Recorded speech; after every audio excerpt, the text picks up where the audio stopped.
Hello and welcome to the Political Orphanage, a home for groovy misfits and nifty problem solvers. I'm your host, Andrew Heaton, resident Hepcat. Recently, I got it into my head to do an episode on whether or not life in the 50s was better than today. Over the course of researching this episode, this is a lot more research-heavy than our usual weekly interviews, I mentioned to a couple of my friends, I'm working on an episode about whether or not life was better in the 50s. And multiple times, a friend will say, it was better for some people, Andrew, and then glare at me, which, you guys know, I have very little culpability over Jim Crow laws and corralling women into kitchens by means of a cattle prod, right? Like, just to be clear on this, we're exploring this topic today, but everybody understands that when I ask questions about the 50s, it's not because I kick back in my study at night and wistfully reminisce about segregation and the patriarchy or something. So what I probably should have told my somewhat presumptive friends is I am curious specifically about if life was more affordable in the 50s. If families enjoyed comparatively higher wages and stronger purchasing power than today, was it easier? I think pretty much everybody understands that the 50s were a period of rampant misogyny, racism, and homophobia, and, apparently, I should clarify this, white heterosexual males such as myself don't actually think those were good things that we somehow lost our grip on. So I'm assuming you, dear listener, are already familiar with the dark side of the 50s, and can find other venues to explore about the sexism and racism of that period should you feel inclined. What I am mostly interested in was the average American family doing better in the 50s compared to today? Did they have a greater sense of traction, upward mobility, security, compared to our own period of precarious scrounging? Or to put it another way, if we could take the tolerance and pluralism we enjoy today and combine that with the economic conditions of the 1950s, would that be a good idea? That's what I'm curious about. And the reason I'm curious about the 50s in particular, as opposed to, say, the 20s or the 70s or April 6th, 1981, is because American culture is obsessed with the 50s. Back to the Future, Mad Men, The Marvelous Mrs. Maisel, and that Christmas movie with the leg lamp. When we get past the throat clearing about segregation and sexism, America has a serious nostalgia boner for crew cuts, convertibles, and poodle skirts. My personal theory, that you and I will test together over today's special, is that 50s nostalgia is really grounded in two things. First, the aesthetics were really cool. Crisp, bright, formal, earnest. Kurt Vonnegut said World War II will live forever in film because the Nazi uniforms are so snappy. I think there's something to that. The aesthetics are part of it. Mid-century aesthetics are cool. But mainly, I think this is happening. When baby boomers tell me, you know, in the 50s, we weren't worried about crime or money or robots taking our jobs. Times were simpler and easier back in the 50s. What they really mean is, you know, in my childhood, life seemed simpler, easier, kinder, and more loving. As a child, back when my parents and grandparents were all alive and swaddling me with love, I have no memories of worrying about the things we worry about today as adults. Therefore, life during my childhood must have been easier than life today as an adult. Now, funny enough, I don't recall ever worrying about mortgage rates or vehicular manslaughter as an 8-year-old. Didn't accrue very many wrinkles pondering interest rates back in the early 90s. I was far more worried about monsters, quicksand. And actually, yes, I was worried about interest rates. My dad used to let me read copies of his Newsweek. He kept them on the back of his car, and I'd read them on the way to school, which I think explains a lot about me. But that is abnormal, right? Most 8-year-olds today are not losing sleep about commodities markets. And to be fair, childhood had a lot going for it in the 50s. There were more children to play with, for one thing. Helicopter parenting and social media didn't exist yet. Good stuff there. Maybe some things that we should emulate. maybe childhood was better in the 50s than now, and we can let our kids frolic in the woods and take batteries out of their smartphones. Fair enough. Fair enough. But how we felt about life during childhood is not a great picture of how life actually was for adults who had budgets and salaries and worries. And if you had a good childhood, it wouldn't be something you'd be worried about. Your parents would have wanted to not saddle you with their problems. So that's my theory as to why baby boomers specifically seem to think that the 50s were a comparative golden age, because for them, it was. Now, that said, there sure are a lot of baby boomers who think, no, for children and adults, Andrew, life was better in the 1950s than now. It's been said that conservatives want to live in the 50s and progressives want to work in the 50s. The former is nostalgic for a simpler, more wholesome era of nuclear families, low crime, good etiquette, deference, stability, crew cuts. The latter jealously eyeballs a period of universal prosperity, egalitarian income distribution, galloping income gains, and robust union membership. When working families had more security, disposable income, and the promise of the American dream was available to anyone willing to work hard. And politicians in both major parties have weaponized that nostalgia. Put us in power. We will use the levers of state to restrict trade and bring jobs home, or hike taxes to squeeze money out of the top 10% and return it to the middle class, or play whack-a-mole with narcotics and sexuality until we drag America kicking and screaming back to Mayberry. I am skeptical of 50s nostalgia in general. That is my starting position. Don't get me wrong. I am sure there are some things that the 50s did better. Just like I've been to plenty of countries I don't think the United States would do well to emulate, but there were some things they do better. For example, this is kind of random, but I did a study abroad in China my senior year of college, and while I take a pretty dim view of their authoritarian regime and command economy, I don't look to China as a thing that America really ought to mimic.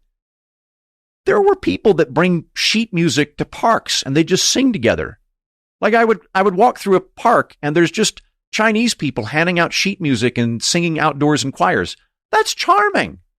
I would love it if we did that. I would like to emulate that thing. That was cool. So I think you can enjoy aspects of another culture without wanting to replicate their Politburo or whatever they are. Actually, I think that's a good way to explore today's topic. Instead of thinking of the 1950s as a time, today you and I are going to think of the 1950s as a place, as a country. For today's purposes, I want you to think of Fiftiesland as a nation which exists right now, that you and I can go visit and investigate and chain smoke and get high cholesterol in. We can fly there and meet its citizens and get a feel for them. You and I live in modern America, but we are going to go on a field trip today to the present country of Fiftiesland. And when we stack up Fiftiesland against our own modern America, how do they compare?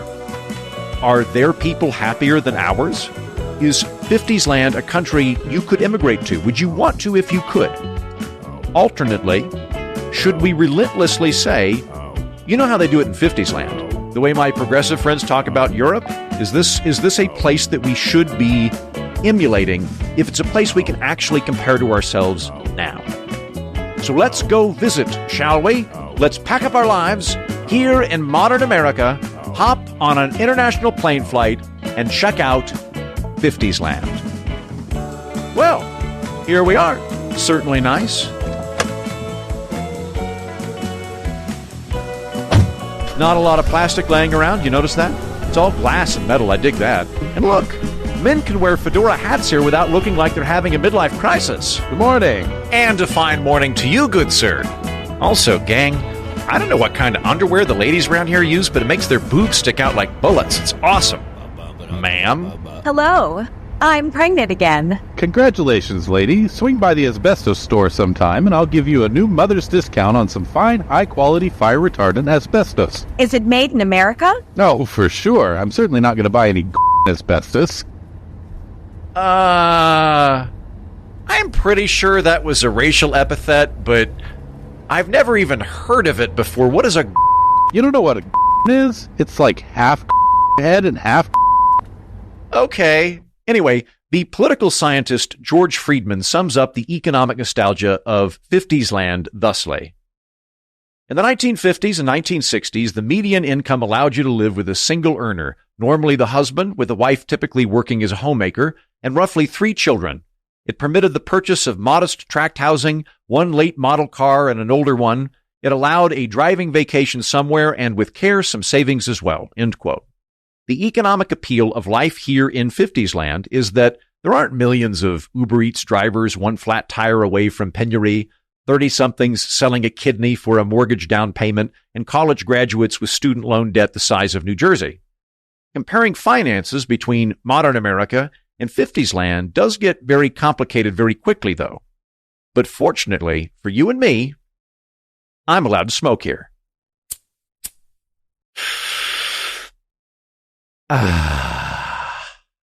That's the nicotine I need to power through all this number crunching.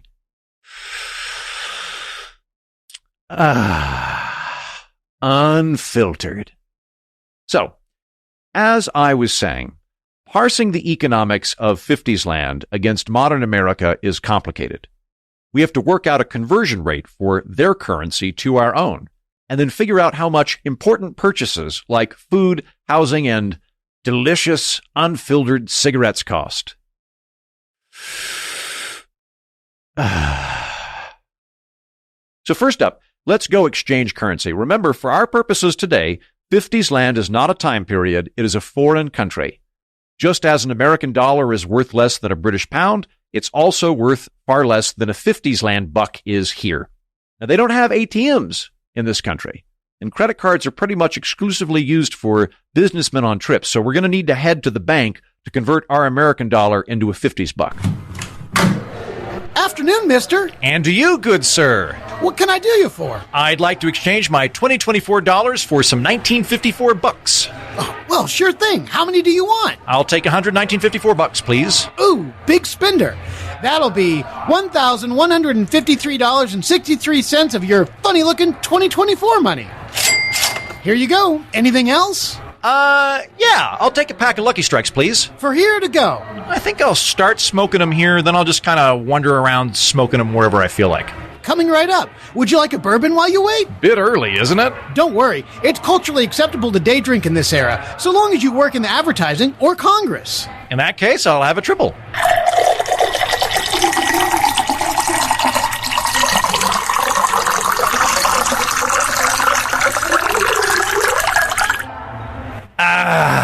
Good morning. All right. Thank you very much, young man. Thank you, mister. Have a great day, and watch out for communists, gays, and I'll give Fiftiesland this. Their monetary policy is much more stable than that of modern America. The United States dollar has lost 91% of its value over the last 70 years. That means if you were born in the year 1954, prices have increased relative to the dollar by about 1,000%.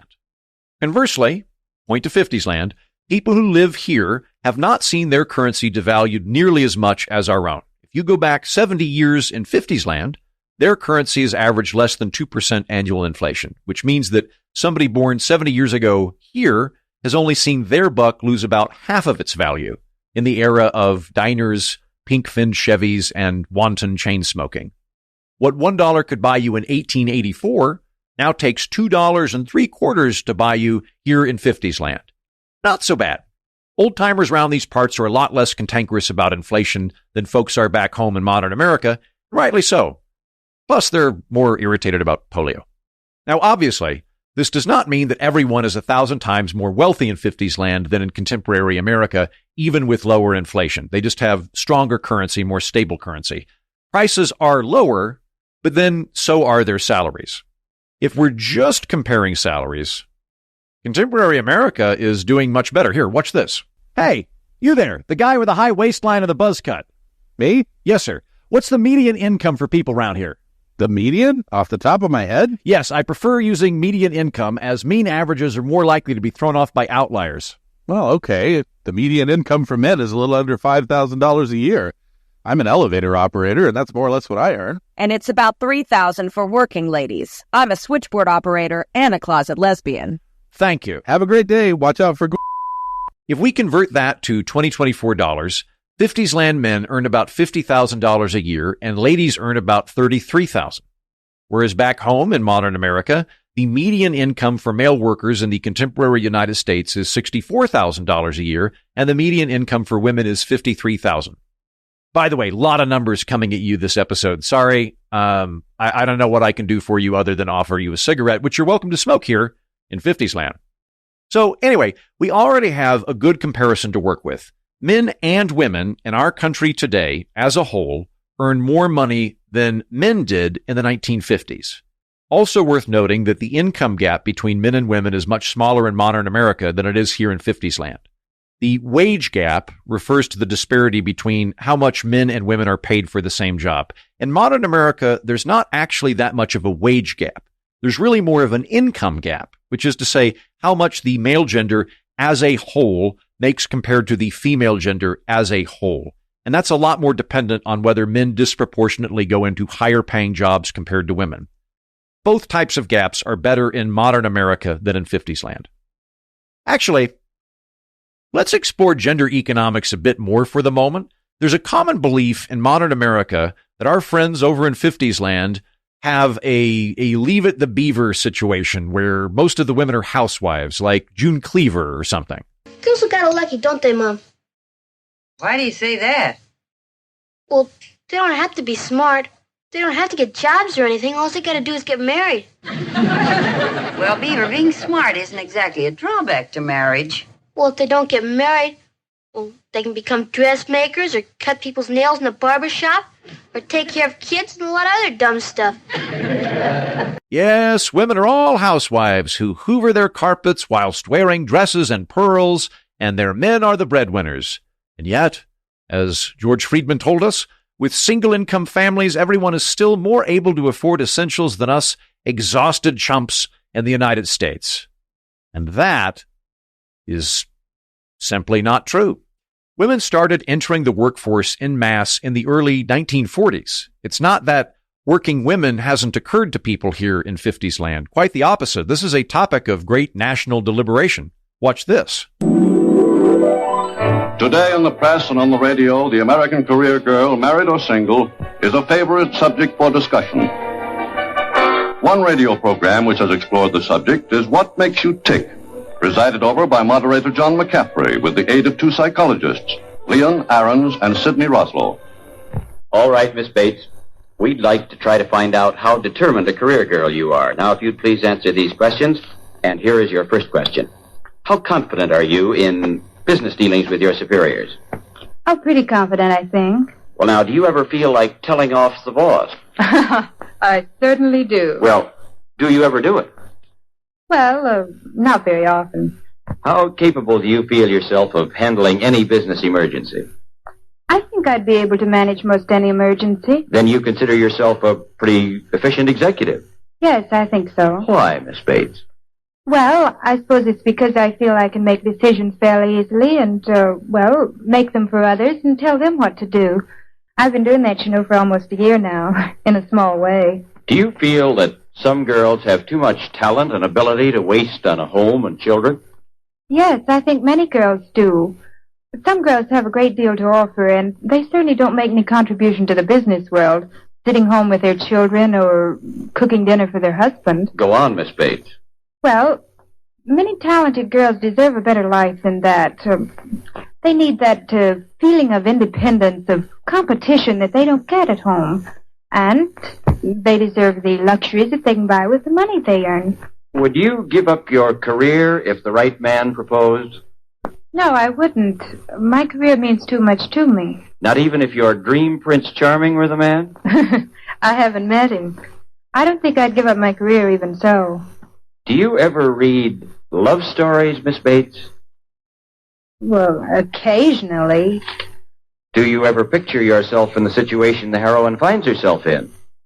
Yes, I do sometimes. Then you have thought about yourself in the character of a wife? Yes, I have, but in a very detached sort of way. Never really seriously, of course. Do you believe you'll realize your career ambitions within the next 5 years? Yes, I do. Thank you, Miss Bates. Now we'll find out how determined a career girl our judges rate you. Dr. Roslow? With 100 as the maximum possible rating, we rate Miss Bates at 62. She says she would not give up her career for marriage, yet she has a definite yearning for romance. Miss Bates' determination to continue with her career obviously has not yet been severely tested.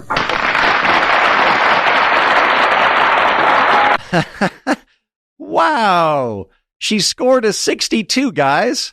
The most patient, reasonable woman in America scored a 62 out of 100 instantly. She likes her career over housework, so the radio commissioned 2 psychiatrists to evaluate her, and they instantaneously came up with the very scientific-sounding answer of 62. Well done, lady. Well done, radio psychiatrists. Although, to be fair, I don't know any men that would score over 40, so maybe that's okay. By 1960, 1 out of 3 women have jobs, and 1 out of 3 workers are women. So while, yes, there's definitely a gender imbalance in terms of work, there are more women working in the United States today, it's not nearly as high as you'd suspect watching the family setup on Leave It to Beaver. There are a lot of housewives, but 1 out of 3 women has a job. Now, there's another fallacy that I definitely want to correct, and that fallacy keeps popping up every few years. I remember hearing radio pundits talk about this in the 90s. It goes something like this. Wages were higher in the 1950s, but then women entered the workforce. Because that doubled the supply of labor, demand dropped, so did wages. Strongly implying, ladies, that if you just stayed in the kitchen, your men would be making enough money for the both of you.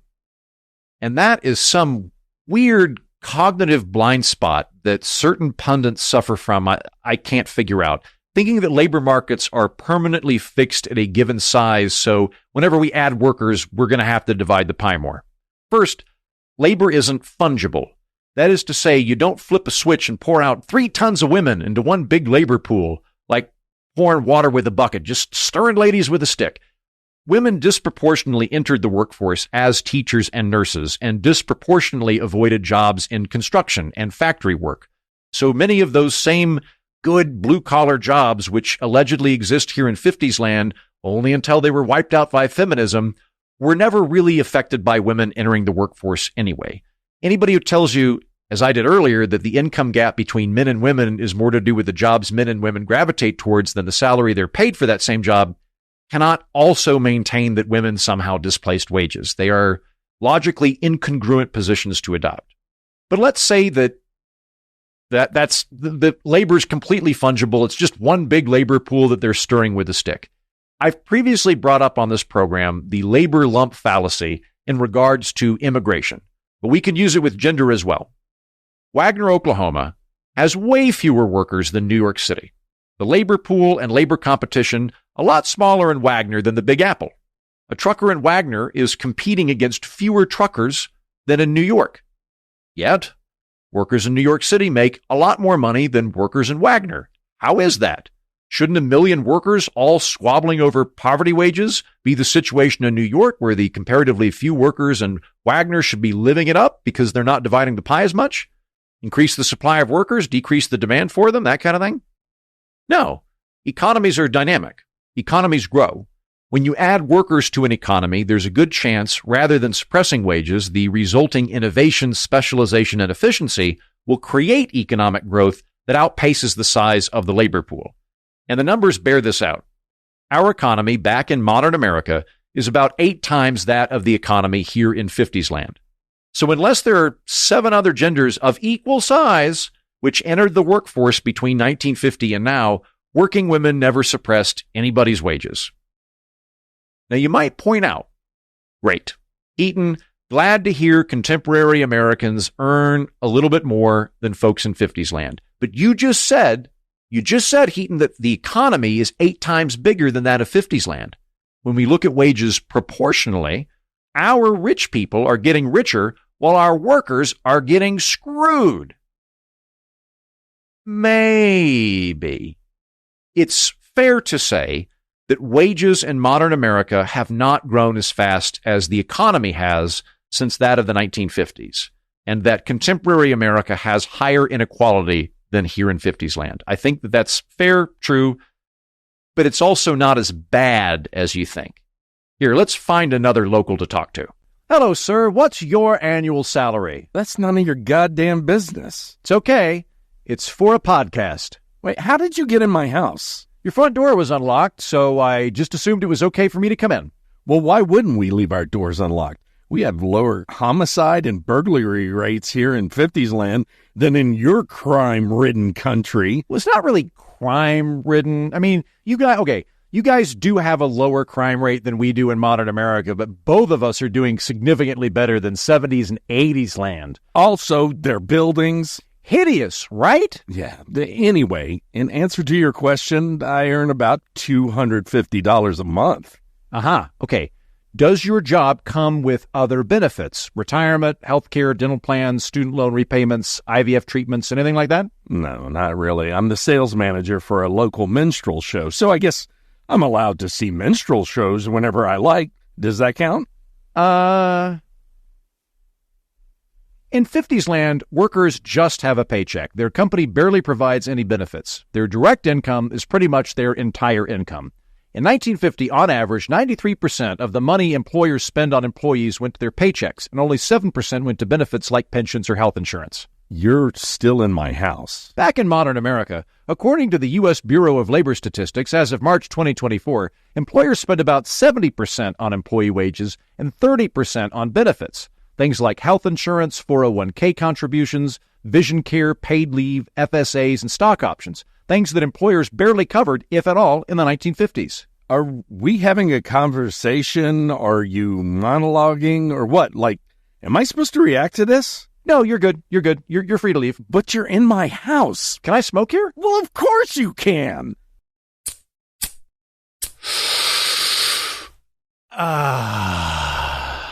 Okay, thanks, man. When we factor in benefits, the difference between wages between our two countries looks more like this. In 1950, median household income, accounting for salary and benefits, is about $43,000. That's in our money. As of 2022, the median household income, including benefits, is a little over $100,000. So that is to say, workers in modern America make more than double what they do here in 50s land. It's just that most of the growth in wages over the last several decades has been in benefits, not salary. In contemporary America, federal law has structured tax deductions in such a way that both employees and employers save money on taxes by getting company health insurance rather than a lump sum in their check. Personally, I would rather have a direct salary. Just give me the check, let me figure out health insurance on my own. So at least one thing I would change about modern America is I would restructure our tax code to quit funneling all of the gains and salary into benefits specifically. I would rather have the lump sum. But my point is, the median worker in modern America is earning more than double what a worker earns here in 50s land. Now, I should point out, throughout this episode, I will be talking about large statistical groups, specifically referring to medians when I can. And while those numbers are accurate, they are also very broad. So while American workers as a whole are doing better than their equivalents in 50s land, there are going to be individual exceptions. And I'm also speaking very generally. Averages and means fall away once we start getting granular. Like you might say, well, I'm glad to hear as a whole men and women are earning more today than men and women in 50s land, but what about black men and women, for example? They're going to be different than the average. What about the working class? That is a good question. I'm just going to have another cigarette real quick. Okay, so it won't surprise you to learn black people are doing way, way better in contemporary America than here in 50s land, which is a literal apartheid state. A little less than 20% of black Americans are below the poverty line in modern America, whereas more than half are here in 50s land. But I don't think that's going to come as a shock to you. You already knew 50s land is overtly racist in a way that us folks in contemporary America would find shocking. What about the working class? What about them in general? You could argue, and I would agree, how the poor fare in a country is a better indicator of prosperity and happiness than how the middle is doing. Would you rather have an affluent middle or a less impoverished poor? I care mostly about the floor. I care more about the floor. So let's look at the contemporary United States. First, right now, about 80% of American workers make at least $16 per hour, which I was surprised to learn given how much we like to talk about the minimum wage. But again, about 80% of Americans make at least $16 an hour. While it varies from year to year, in Fiftiesland, a significantly lower percentage of the population makes more than twice the minimum wage. Conservatively, 20 or 30%. That is to say, the vast majority of workers today in America earn more than the majority of workers do in Fiftiesland. It would be accurate to say, when factoring in inflation, that the legal minimum wage is higher in Fiftiesland than it is in the contemporary United States. But I don't find that number alone particularly useful. Only about 2% of modern American workers earn minimum wage. 98% of people in our country earn more than minimum wage. And most minimum wage workers move on to higher paid salaries within a year. About a quarter of our minimum wage workers are teenagers, and most teenagers do not remain teenagers for more than 10 years. Unfortunately, I can't find the corresponding data points for the workforce here in Fiftiesland, so we really can't make a good comparison. But given that men and women in our country earn more than men in Fiftiesland, and that 80% of our countrymen earn at least twice the national minimum wage, which is far more than the rate of people doing so in Fiftiesland, I would be very surprised if overall minimum wage workers were significantly better off here than in contemporary America, and it would be very unlikely that there are fewer minimum wage workers than we have. I'm not sure if anybody can even really make that comparison, however, because Fiftiesland has a very different sort of economy than we do. We have a service economy. Fiftiesland has a manufacturing economy. What do they cook in this 7-story vat? How does a thick paste help start automobile engines? What's the purpose of a train that requires no tracks? Who's doing something to increase the catch of young fishermen? Industry on Parade. A brand new look at our America. Produced on film each week by the National Association of Manufacturers.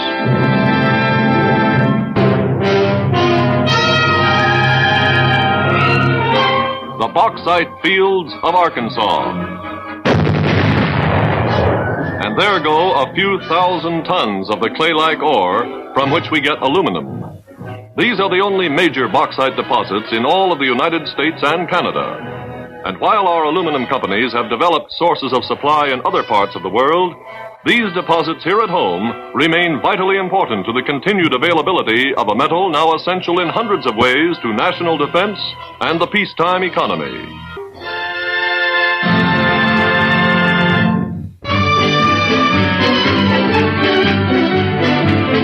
Millions of miles of American highway. Millions of miles of cars. In every car, a battery. The source of power that puts the power of the engine into operation. Here's one of the plants from which those millions of batteries come. Gould National Battery Company of St. Paul, Minnesota. Let's see something of how a battery is made.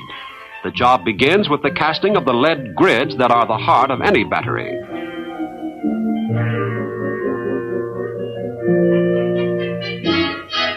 Thickness of the grids is very important, and any that aren't just right will be rejected. And then it goes on and on and on about how you make a battery. We're going to talk about manufacturing in a second, but a significant amount of the videos that exist here in Fiftiesland is B-roll of factories or B-rolls of scientists pouring liquids back and forth between beakers. Like there are hours and hours here of narrators droning on about how tractors are made or the importance of galvanized tungsten while repetitive B-roll plays in the background. It's like, do people in Fiftiesland just have a fetish for watching conveyor belts? Because I'm seeing a lot of that footage while I'm going through research for this. It's very boring. Anyway, manufacturing. There's a lot of it here. But even so, weirdly, despite the hours and hours of widgets on belts and women happily sewing things that I've seen footage of, Fiftiesland does not actually make or export nearly as much stuff as we do back in modern America. When talking about manufacturing, it's common to hear contemporary Americans say things like, America doesn't make anything anymore, accompanied by the idea that we've outsourced all our good factory jobs to China. Now, it's true that Fiftiesland has a much bigger export economy than its neighbors. All the countries Fiftiesland trades with have been pretty much decimated by a recent global war, or just garden variety communism, or have yet to industrialize. So Fiftiesland is comparatively the top dog in manufacturing when looking at other nearby limping nations, as opposed to contemporary America, where we're number 2. We're the second largest export economy on the planet. But we're producing and exporting that much stuff without having to bomb Japan and Germany to smithereens. If we're looking at contemporary China and contemporary United States, as well as Fiftiesland at the same time, Fiftiesland is in third place behind both of us. It's just that in the 1950s, other manufacturing countries were even further behind. Now, true, Fiftiesland produces more steel, furniture, clothing, and footwear than we do in modern America. But that's kind of like how modern Bangladesh exports more clothes, or Vietnam produces more sandals. They don't have a bigger export economy than us. They just focus on bulk, low-price objects. The contemporary United States has a larger export economy than Vietnam, Bangladesh, and Fiftiesland, except we're producing aerospace products, computers, communication equipment, advanced processing chips, and chemicals. Whereas Fiftiesland makes comparatively cheap, simple stuff. Comparatively, I'm not trying to slag any workers here, but contemporary American manufacturers are relying on a technologically advanced manufacturing economy that makes sophisticated, expensive stuff. Which export economy would you rather have? Would you rather have Germany's high-tech industrial and chemical manufacturing or Indonesia's low-tech sandal manufacturing? I think this is a no-brainer. I would much rather have a high-tech, high-price export economy than a low-tech, low-price export economy. Well, that is what we're looking at between modern America and Fiftiesland. The real difference is that far more people in Fiftiesland work in manufacturing than in contemporary America. Their manufacturing sector is a bigger percentage of their pie. If we're looking at Fiftiesland compared to its peers, yeah, whiz-bang manufacturing. If we're looking at Fiftiesland compared to us, wow, they are a really, really unproductive country compared to us. We need far fewer workers to make stuff than they do. Our workers are a lot more productive. Saying that Americans don't make things anymore is like saying we don't make food anymore because we have less farmers. But we make more food than ever. It's just that our farmers are really, really good at farming. Nobody would seriously suggest that we would improve our agricultural sector by making farming less efficient so that we have to suck people out of working in social media or law firms so they can go mow corn in Nebraska. In Fiftiesland, about 12% of the workforce is farmers, whereas in contemporary America, only 2% of our labor works on farms. Our farmers are so productive, we need less of them. And in the same way that people who would otherwise be farmers now work in other jobs, usually higher paying jobs, the people who would otherwise work in American manufacturing back in contemporary America now work in the service economy, often at higher wages than the manufacturing sector. And remember, the service economy is baristas and Uber drivers, but it's also lawyers, doctors, social media managers, and podcasters. Unions are strong here in Fiftiesland. Back home in modern America, only 10% of the workforce is unionized. Here in Fiftiesland, 1 out of every 3 workers is a member of a union. This is a union man. His home, his family. There are 14 million like him. Once they walked alone, full of fear and insecurity. Today it's different. Labor unions have brought dignity and pride. This is what the larger paycheck means. Not to a man as an employee, but as a husband, a father. Dignity, pride, security. The fruits of the long struggle. And not alone for union members, but for all Americans.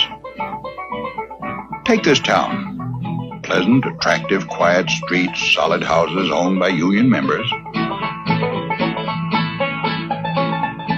The union man is part of his community. When the union betters his wages, those wages are spent in that community. When his standard of living goes up, his neighbor's goes up. Yours, mine, all benefit. And that's not all. And maybe that is an advantage Fiftiesland has over us. For the record, I like the idea of unions. They make sense to me. Instead of bargaining aggregately as individuals with an employer over salaries and benefits, workers team up as a block and bargain collectively. Bargaining power is higher when you're operating as a group than piecemeal as individuals against a much larger company. So unions afford a negotiating mechanism within the labor market, which is perfectly ethical and perfectly rational from where I'm sitting. So I think unions are a good thing, provided that the government operates as a neutral referee between unions and business rather than advocating for one over the other. Now, I don't know a lot about the decline of unions or the economics of unions, but there are a lot of white papers floating around that show people in unions make higher salaries than people without unions in the same sort of jobs, which raises a good question. Why aren't unions more popular in modern America? Why did they decline? I think it has less to do with labor law and more to do with the practical effects of living in a service economy. Quick refresher for you on labor law. Until the Wagner Act of 1935, it was a lot harder for workers to unionize. If a boss so much as heard you say union out loud, he could fire you and all of your union-curious friends, if not potentially hire goons to bust up a fledgling union meeting with baseball bats. And in many states, it was illegal to go on strike. If a union managed to form and threaten to strike, the police could be called in to arrest the organizers. The Wagner Act provided basic protections for organized labor, and rightly so. Those older laws were clearly a violation of freedom of association and you owning your own labor. That act was later amended by the Taft-Hartley Act, which allowed individual states to opt into right-to-work laws, which makes it illegal to require union membership or pay union dues as a condition of employment. And unions have, from what I can tell, ever since worried about free rider problems. If a union negotiates higher salaries that benefit everybody at the company, whether you're in a union or not, why would anybody join a union? Something like that. That's what I've heard. But Taft-Hartley's passed in the year 1947. It's in effect every year throughout the 1950s. Yet despite a legal blow to unions, 1 out of 3 people here in Fiftiesland remain in one anyway. Why is that? Here's what I think. If the Brotherhood of Electrical Workers goes on strike, a company in a right-to-work state is welcome to go out and hire an electrician that's not in the union. But that person does need to know how electricity works. They can't just grab some random teenager and hand him some wires. The more training a job requires, like skilled tradesmen, the more sense it makes for them to unionize. Whereas, if the baristas at Starbucks go on strike, Starbucks can much more easily find and train replacements. So the collective bargaining power in service sector jobs, specifically entry-level service sector jobs, is less potent for negotiating than in trades like electrical engineering or hazmat technicians. But even then, at the same time, I'm not sure it makes a lot of sense to join a union if you're in an unskilled service sector job. Not everybody, but a lot of people who work in low-salary service sector jobs are not planning to stay in that career track forever. They view their position at Starbucks as a temporary position in a longer career arc that stretches elsewhere. Here in Fiftiesland, it's very common for an employee to stay with one company their entire life, in which case, if you're going to be getting a salary from that one source forever, it makes sense that you would strike and temporarily lose some of your income in order to raise your long-term salary over multiple decades. Whereas, it may not make as much sense to go on strike for 2 months as an Uber driver and lose your salary if you're only planning to do that job as a side hustle or until you finish training as a dental hygienist or whatever.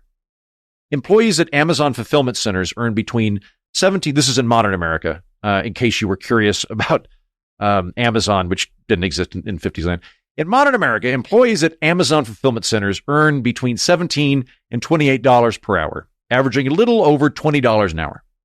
You might want to go on strike if conditions in the warehouse are heinous, but are you willing to go on strike and forego your paycheck for an indeterminate period for a salary which is already approaching 3 times the minimum wage?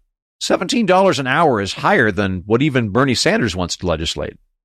Let's go back to the hypothetical Starbucks barista, who is so much easier to sack and replace than an electrician. Despite the fact it would be a lot easier for Starbucks to sidestep unions entirely, why would a barista want to join one anyway? Starbucks salaries start at a minimum of $15 per hour. There are automatic pay increases accrued the longer you work there. Starbucks matches retirement contributions of up to 5% of annual salary, pays for college tuition assistance. It offers up to $40,000 per partner towards adoption, surrogacy, or IVF treatment, comprehensive medical, comprehensive dental, and comprehensive vision coverage for employees, their partners, and their children, as well as free mental health therapy, paid parental leave for both parents, as well as sick time and vacation days accrued, depending on how long you've been there. So if you're working at Starbucks, you've won. You've got all the benefits unions historically advocated for. So unless you just really like the idea of the labor movement and solidarity with the proletariat, what is the incentive of a 20-something working a temp job to pay union dues and risk going on strike? I don't know. Again, I'm all in favor of unions, and I totally get why they exist. If I were back in television, I would try to join one. I would try to join SAG-AFTRA. It would make total sense. I'm in favor of right-to-work laws for public sector jobs, but I think, generally vote against them when it comes to the private sector. Because if a company makes a deal with the Teamsters or SAG-AFTRA or whatever that it will only hire union workers, that has been negotiated between labor and employer. That's free association, baby. Government should let business and unions make labor agreements. What I'm saying is, many of the relevant factors which rationally compel people to join unions here in Fiftiesland are no longer at play in contemporary America, even absent some kind of corporate conspiracy or hijacking of labor law. Here's at least one example. Way fewer people die or get in workplace accidents in modern America than in Fiftiesland. We have dramatically better workplace conditions and lower workplace fatalities than in the 1950s. Which could very well be the hard work of unions and the federal protections that they fought for and we now enjoy that are presently absent in Fiftiesland. But if those protections are already standard in modern America, why would an Amazon employee want to take a monthly pay cut to hire a union rep to advocate for them? Something else about our comparatively lower union rate which occurs to me, and I'm shooting from the hip here. For the record, I feel least confident in this episode when I talk about unions because they're just not something that I've studied a whole lot. But just heating thinking out loud here, we tend to think of unions as advocacy groups for working class labor. I would argue that there are plenty of unions around in contemporary America. It's just that we don't think of them that way. We think of them as totally unrelated white-collar professional associations. The American Bar Association is basically a union for lawyers, from where I'm standing. The American Medical Association is a union for doctors. In fact, I would argue the most effective and destructive union in the history of the United States. There's the American Nurses Association, the American Psychological Association, the American Institute of Certified Public Accountants, the Society for Human Resource Management, the Institute of Electrical and Electronics Engineers, the American Chemical Society, the National Association of Realtors, and so forth.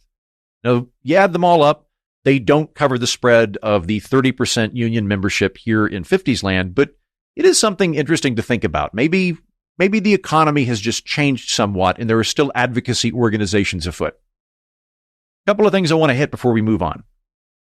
I am well aware that just because Starbucks pays a comparatively decent salary and benefits to employees, that does not mean all employers do. And no, in answer to some of the emails I'm going to receive, I do not think working at Starbucks is so easy or lucrative that I'm going to quit my cushy podcasting job where I'm allowed to visit the 1950s and chain smoke and day drink with fun, adulterous advertising executives. In fact, I don't even like Starbucks coffee. I think half their swill is over-caffeinated and tastes like rust, and the other half is basically a hot milkshake.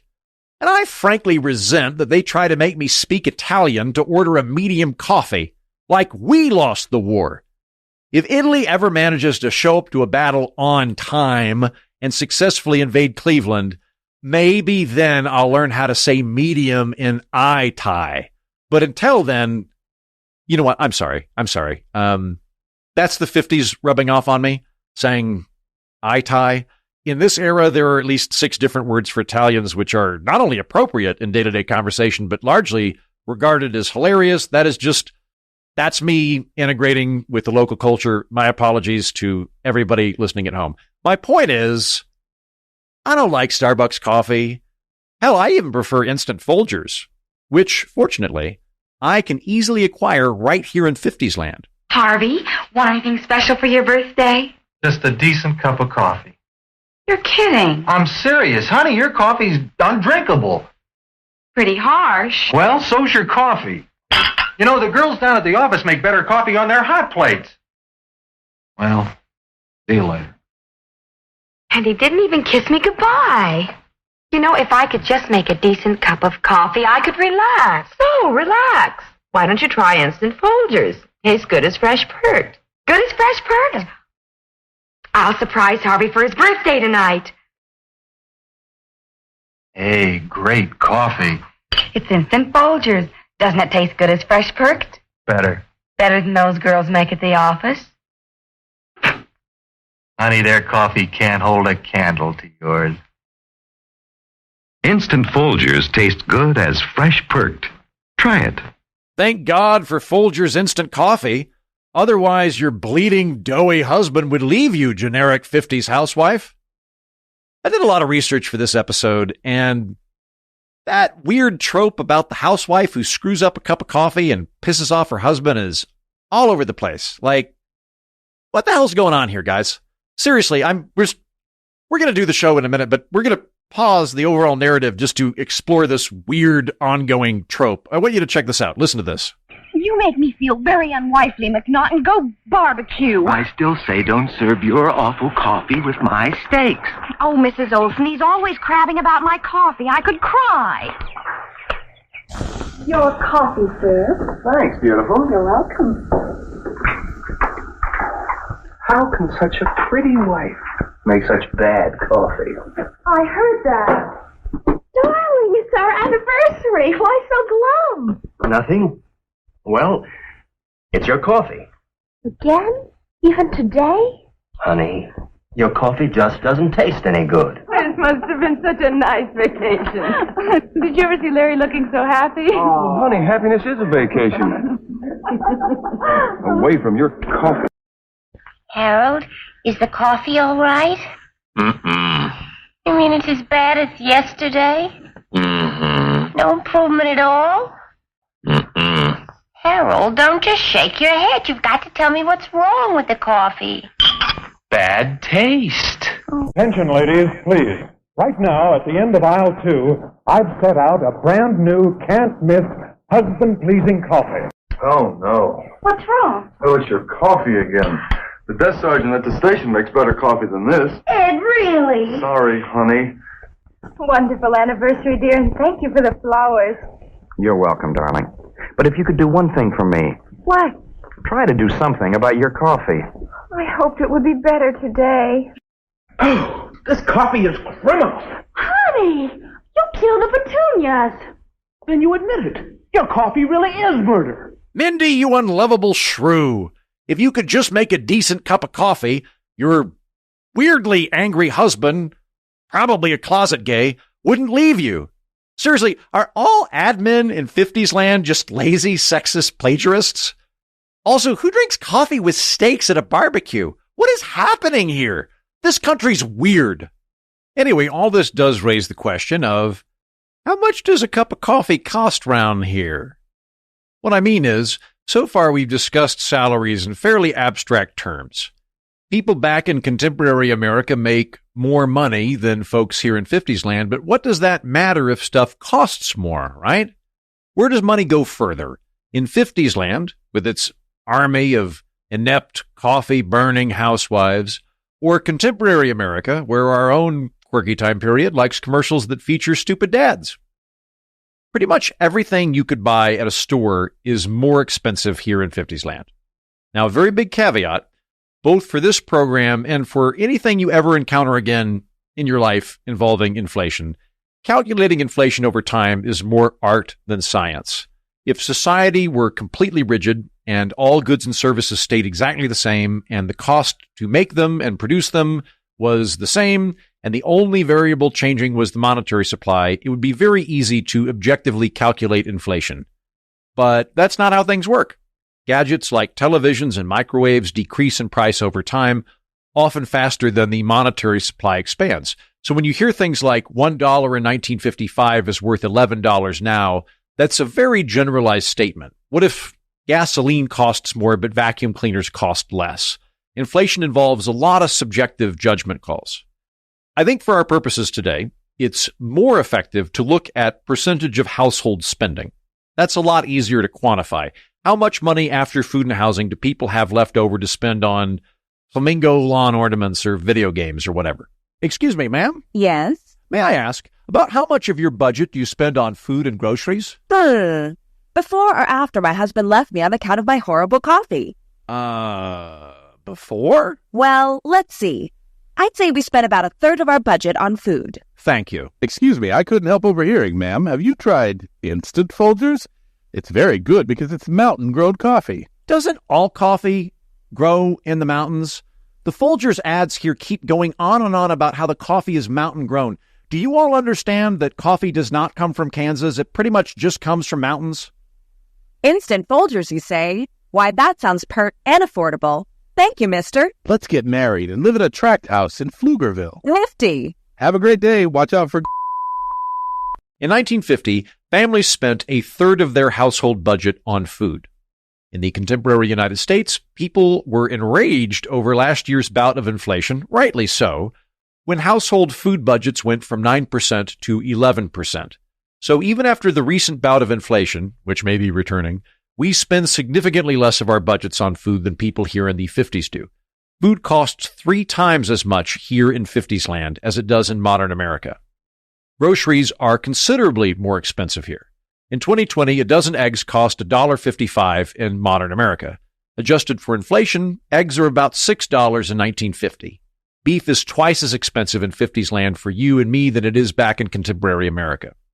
Food is so cheap in contemporary America that most families have dining habits which people in Fiftiesland would regard as decadent. In 1950, people consumed about 25% of their meals outside of their home. As of last year in modern America, more than half of American meals are eaten outside the home, twice that of 1950. In Fiftiesland, taking the family out to a restaurant for dinner is much more of a treat than it is for contemporary Americans. But I want to highlight this. It's not that people in Fiftiesland are frugal, whereas you and I are soft and lazy and spendthrift. I mean, I am soft and lazy and spendthrift, but we're making a perfectly rational, justifiable economic decision when we eat out so much. Even though 50s housewives prep more meals at home than we do in contemporary America, we still spend less money on food as a percent of our budget than they do. What about the cost of clothes? Point to Fiftiesland.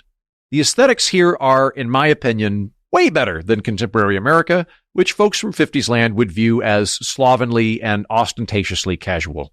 Most of the guys who walk around my city of contemporary Austin in shorts and a t-shirt would be viewed by older folks in Fiftiesland as walking around in their underwear. And while I am a big fan of women wearing skin-tight yoga pants outside, if they were to wear that to a grocery store in Fiftiesland, I honestly think they would be arrested for indecent exposure. People here dress more formal, not just going out in public to work or go to the grocery store, but for things like dinner parties. Women wear dresses and white gloves to shop at the mall, and men wear business casual to attend football games. Guys put on a full suit and tie to ride on airplanes, although that makes sense because air travel is so expensive here in Fiftiesland that all plane flights are effectively business class. There are no such thing as cheap flights. There is no effective coach option. Adults, not baby boomers, but adults, here in Fiftiesland, think wearing blue jeans around as casual trousers is absolutely ridiculous, because for people that were born at the turn of the 20th century, denim is a material we associate with farmhands and coal miners. Teenagers who wear blue jeans and leather jackets look to adults here about how we would view teenagers in contemporary America if they went to school dressed as scarecrows. It's a very odd fashion choice to them. I myself am traveling in a linen suit, so while my haircut and beard look suspiciously tousled, I don't stand out so much in terms of attire here. But had I elected to wear a blazer and blue jeans combo, perfectly respectable where I come from, teenagers and adults here in Fiftiesland would think I was dressed like a psychopath. It would be like combining pajama pants with a tuxedo. Now, noting that I, foppish cartoon character of a man, think mid-century aesthetics are superior here in the stuffy 50s compared to modern casual America, the clothes here are a lot more expensive. In 1950, the average American family spent 9% of their budget on clothes. Today, the average American household spends about 2%. I wear a silly amount of blazers and vests and waistcoats, some of which are bespoke, from a tailor who visits Austin from Hong Kong twice a year. You feel free to just want to slap me for saying that.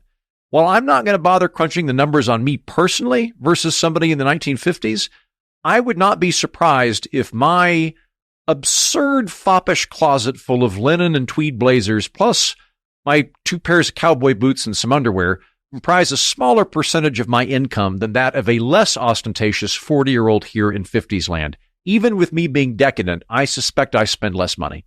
For people who don't go looking for linen suits and have more reasonable fashion inclinations, hopefully everybody listening to this that's more sane than me, if you are remotely economically comfortable, you spend less of your budget on clothes than a family here in Fiftiesland does. I like to look at percent of household income, but another comparison we can use is the hours somebody has to work to purchase a given thing here versus in contemporary America. In 1959, the average American factory worker would have to work 100 hours to purchase a washing machine, compared to less than 23 hours in contemporary America. If you want to buy a TV here in Fiftiesland, you'd need to work an average of 127 hours to buy one. By 2013, an American can purchase a TV, a much better TV with far more entertainment options, for 20 hours of work. If we add up basic household appliances, a washing machine, clothes dryer, dishwasher, refrigerator, freezer, stove, coffee pot, blender, toaster, vacuum cleaner, color television, that would all combined cost someone in 1959 a little less than 900 hours of work. It's a little more than 5 months of full-time work just to purchase those appliances, not including all the other stuff you got to do like food and housing. Whereas by 2013, that same array of goods would cost the average American working in manufacturing 170 hours of work, or a little over a month of full-time work.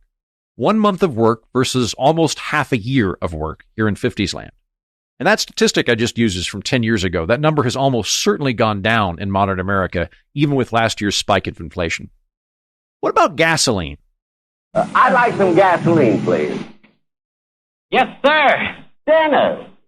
Dennis Day, you in a Texaco uniform? My name is Rodney. Fill it up with New Sky, Chief, sir?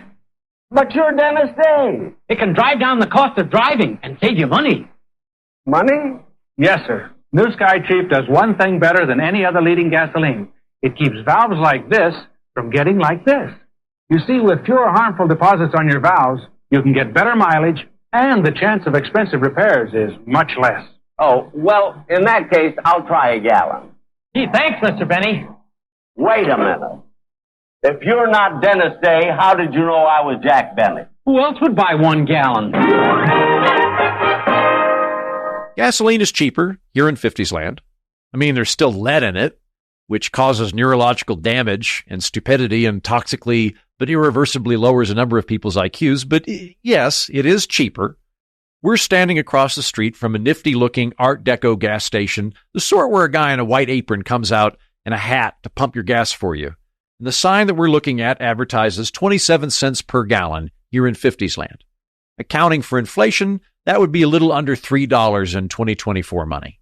Now, that's actually more expensive than the gas station near my house in Austin, Texas. I can get gas for $2.85, but I live in Texas, which is an energy state, and also that number fluctuates throughout the year. On average, gas in modern America is about $3.50 a gallon. So let's say it's slightly cheaper here in Fiftiesland than in contemporary America. Even so, our cars are far, far more fuel efficient. The average gas mileage for a passenger vehicle here in Fiftiesland is 15 miles per gallon. In contemporary America, it's 25 miles per gallon. So even if gas is cheaper here, leaded gas, you have to use more of it. Taking that into consideration, gas costs $5 per gallon in Fiftiesland.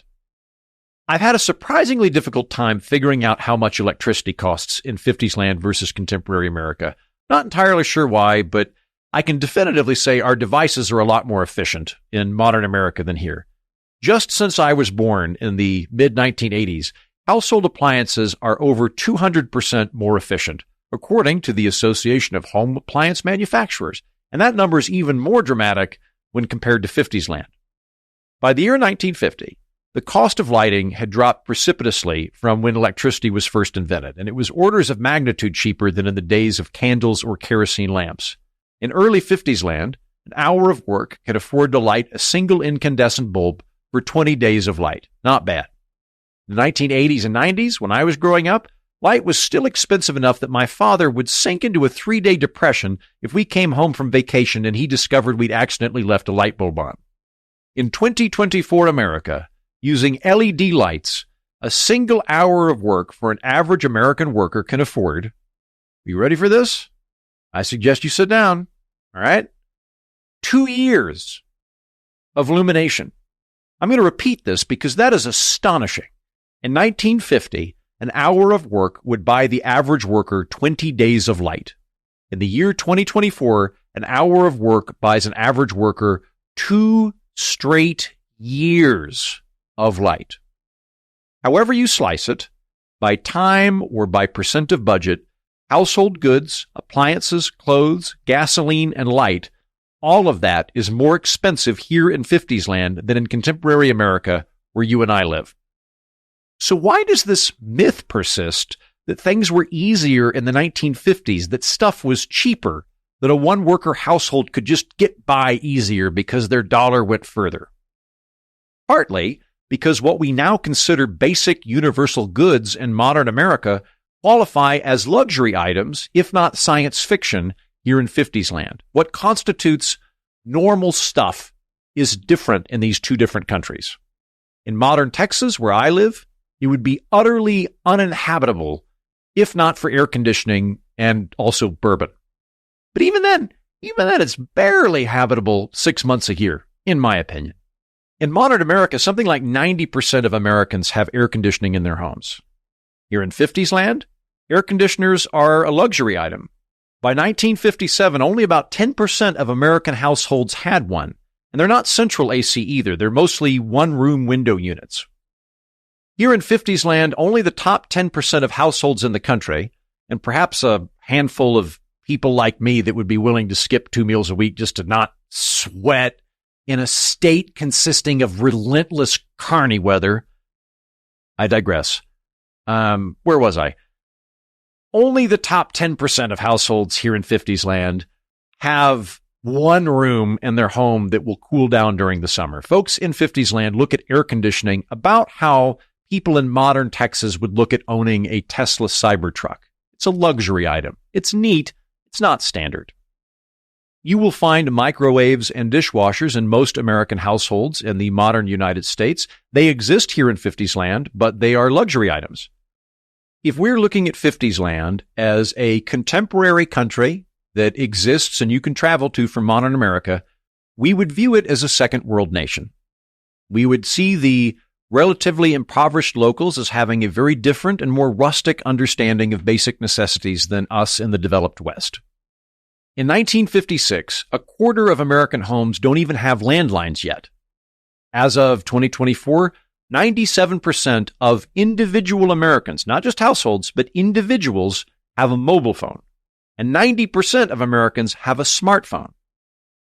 In Fiftiesland, if you want to send someone a text message, you send them a telegram via Western Union.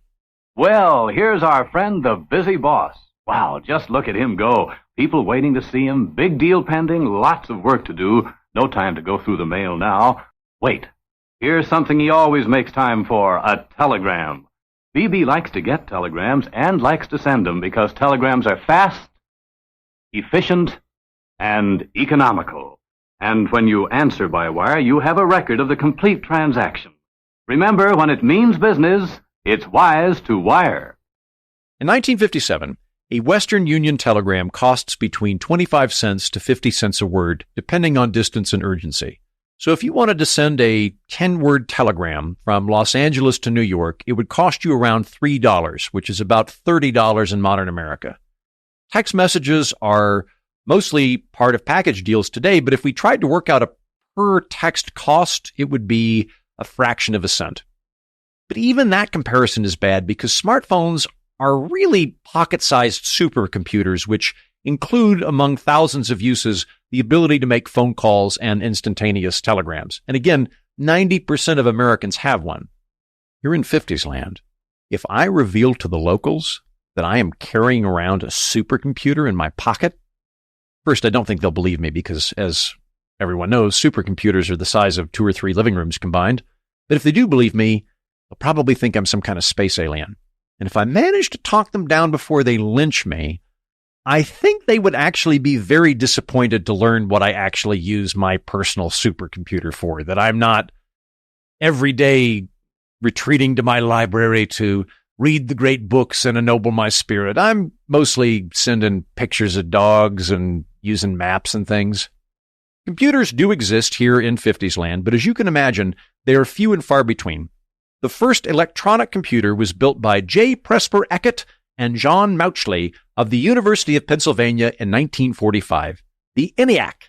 Are people becoming obsolete? The giant electronic brain has started cogitating at the University of Pennsylvania. It's made of vacuum tubes like your radio, and it can add up a column of figures a yard long in a second.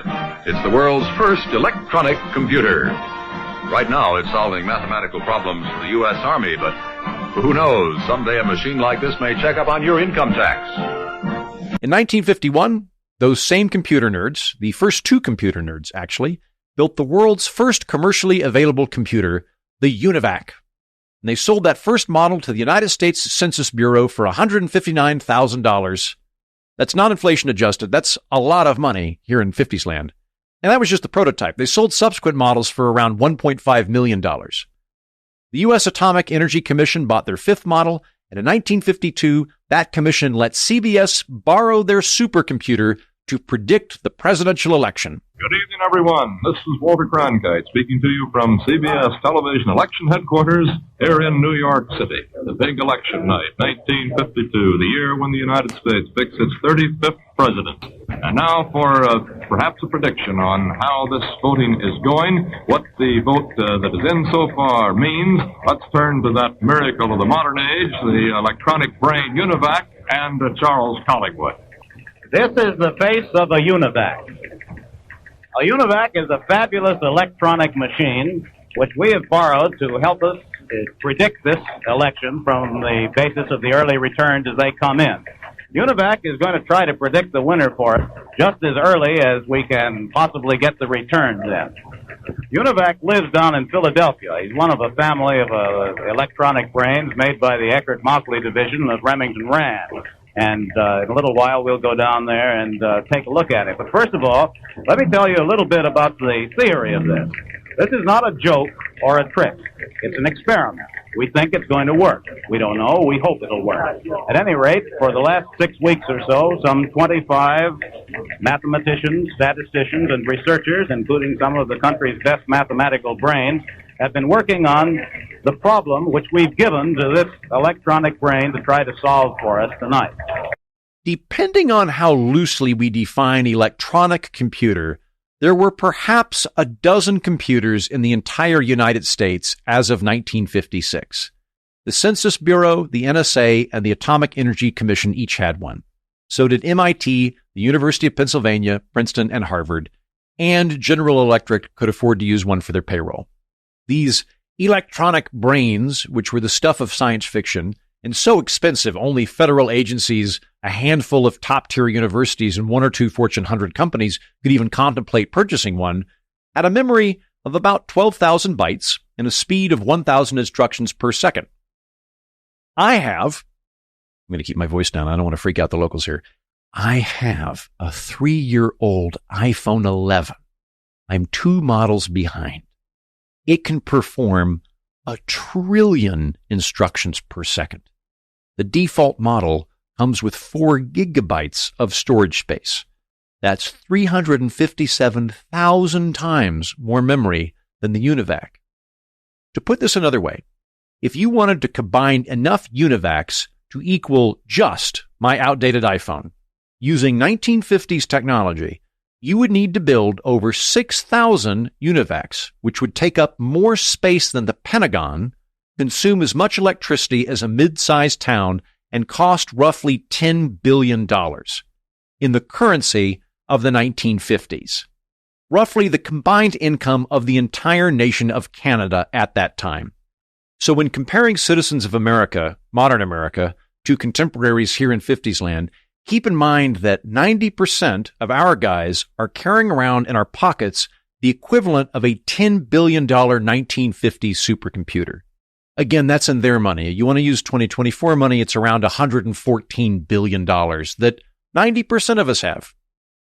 Now, that's very impressive, but I'm trying to be fair as I can be in this episode. So you might reasonably bring up, okay, we have very nifty pocket computers and digital technology. That's neat. And stuff costs less, gadgets and groceries, but that's small stuff, like makeup.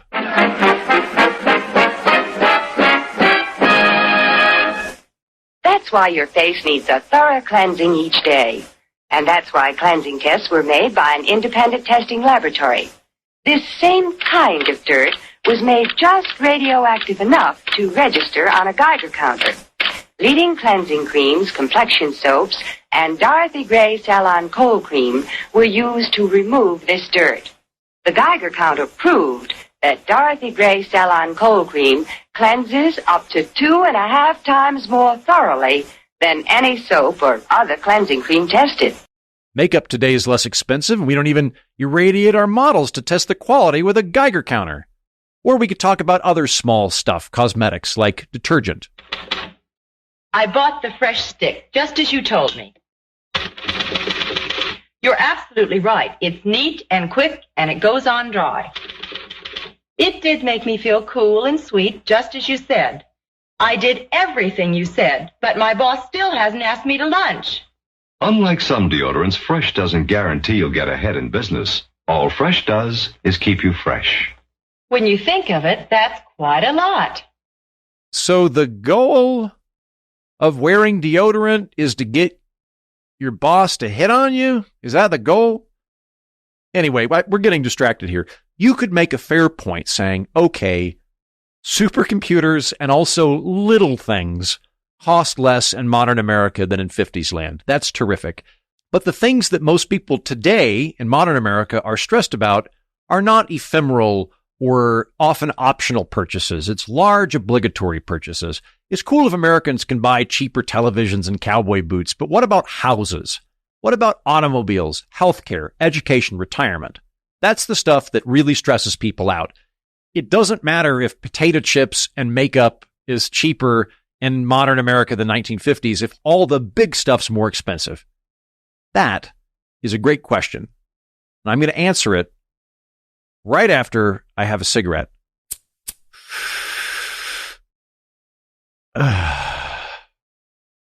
Anyway, yeah, it doesn't really matter if gadgets and luxury items are cheaper if you're struggling to afford car and house payments. That's fair.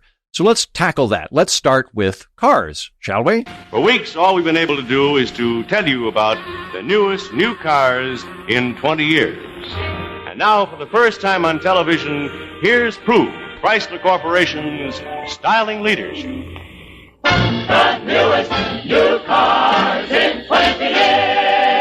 In styling, they're completely new. The 1957 Plymouth with a new shape of motion.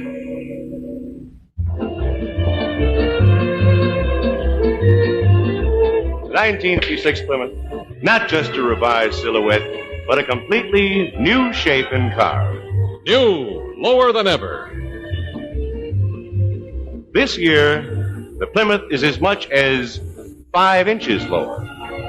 In fact, in the low price field, it's the lowest, believe it. New, more room, more comfort. Yeah, it's a total piece of crap.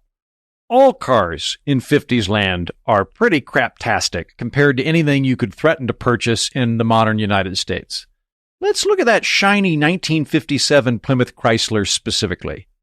There are mechanical issues with the transmission, suspension, and electrical system, as well as the novel futuristic push-button automatic transmission which constantly craps out. Here in Fiftiesland, it's very common to keep a little envelope in your glove compartment or trunk that has flat ignition wrenches in it so owners can adjust ignition points and timing because they start getting out of whack the moment you drive the car off the lot. In modern America, I don't know what that means. I've never had to deal with that. I hope never to do so at any point in my life. Chrysler rushed out this model so fast that its doors, trunk lids, and hoods often did not fit properly. Inferior steel and insufficient rust proofing led to rapid corrosion, often within a year of purchase. exacerbated by features which compelled water to collect in certain areas. Rust is a big problem with automobiles here in Fiftiesland cars. Often the floorboards rust right out from under you so that families make do by covering up holes in their floor with cardboard. Oh, also, this 57 Plymouth Chrysler, like most automobiles here in Fiftiesland, doesn't come with a seatbelt. Or power windows, power locks, power brakes, or power steering. Side view mirrors were not yet standard on both sides of the vehicle. Obviously, they didn't come with air conditioning. And the tires were not radial, all season, and lacked steel or Kevlar belts. Hey man, quit ragging on my car. My car is amazing. It has fins. For sure. Your car looks cool. I'm just saying cars where I'm from are sturdier and safer and more fuel efficient. That sort of thing. Do they have fins? No. They sound ugly. Well, that's subjective. Almost everything better about this country, frankly, is subjective. In terms of objective criteria, like numbers we can look at, our cars are better. Is your car pink? No. My car is pink and has fins. Okay. Anyway, when I started researching this episode, I initially found that automobiles in the 1950s did technically cost less in real terms and as a percentage of family income than they do today, which I was inclined to dismiss on account of how comparatively cheap and low quality those gas-guzzling death traps are. But the cheapest car you can purchase in the United States today is still more reliable, fuel-efficient, and safe than the most expensive car you can purchase here in Fiftiesland. But that's before I did a little bit more research. On first glance, it looked like, yes, their unreliable rust bucket death trap cars did cost less than a modern car, although I would gladly take that deal. But remember how I said the floorboards would literally rust out from under you so that families would put in cardboard makeshift replacements? That's why people used to wax their cars every week. I have never waxed my car. I don't plan to, and I don't need to. But in Fiftiesland, you have to constantly wax your car to add a waterproof layer and forestall rust. That's not why I wax my car. Why do you? Because I hate my shrew of a wife. And so lovingly waxing my car is a way for me to fondle something I actually care about. Cars are technically cheaper here in Fiftiesland, but they wear out much, much faster. Fiftiesland automobiles have a lifespan of 60 to 80,000 miles, so you have to replace them more often than we do in contemporary America, where the average car lifespan is 200,000 miles. When you factor that in, cars in contemporary America turn out to be less expensive. But with no fins. Yes, your cars look cooler than our cars, just like cars in Cuba do. Oh yeah? What percentage of your household budget do you guys spend on transportation? Off the top of my head? Yeah. About 18% per household. Oh, big tough man. Well, guess what? We spend 15%, so our cars are cheaper. Yeah, but that's our total household car budget, not the budget per car. Do you and your wife both have cars? Of course not. I hate my wife. The only way I would buy her a car is if I found one with no brakes. In the early 1950s, only 10 to 15% of households owned two automobiles. A second car for mom and dad was a luxury item. Today, if a couple is forced to share a single car, we view that as hardship. By 1960, only 20% of households in the country owned two cars. About 60% owned one, and 1 out of 5 households didn't own a car at all. Again, a lot of what we consider basic necessities were luxury spending in the 1950s. So, we spend slightly more of our family budgets on cars than families do in Fiftiesland. But we're paying for two cars, which are safer, more fuel efficient, and last longer, whereas families in Fiftiesland are usually paying for one car, which is prone to rust, breakdowns, doesn't come with a seat belt, or really any type of safety feature, and is only slightly more fuel efficient than pushing a bathtub down a hill. I think we can say cars today in modern America are better by any metric. Except fins. Yes, except for fins. Anyway, you might say, what about houses? Housing is typically the largest expense in a household budget. It doesn't matter if TVs in modern America are 10 times cheaper than over here in Fiftiesland if we have to mortgage a toddler to hermit crab our way into a starter home. So let's start exploring the housing market.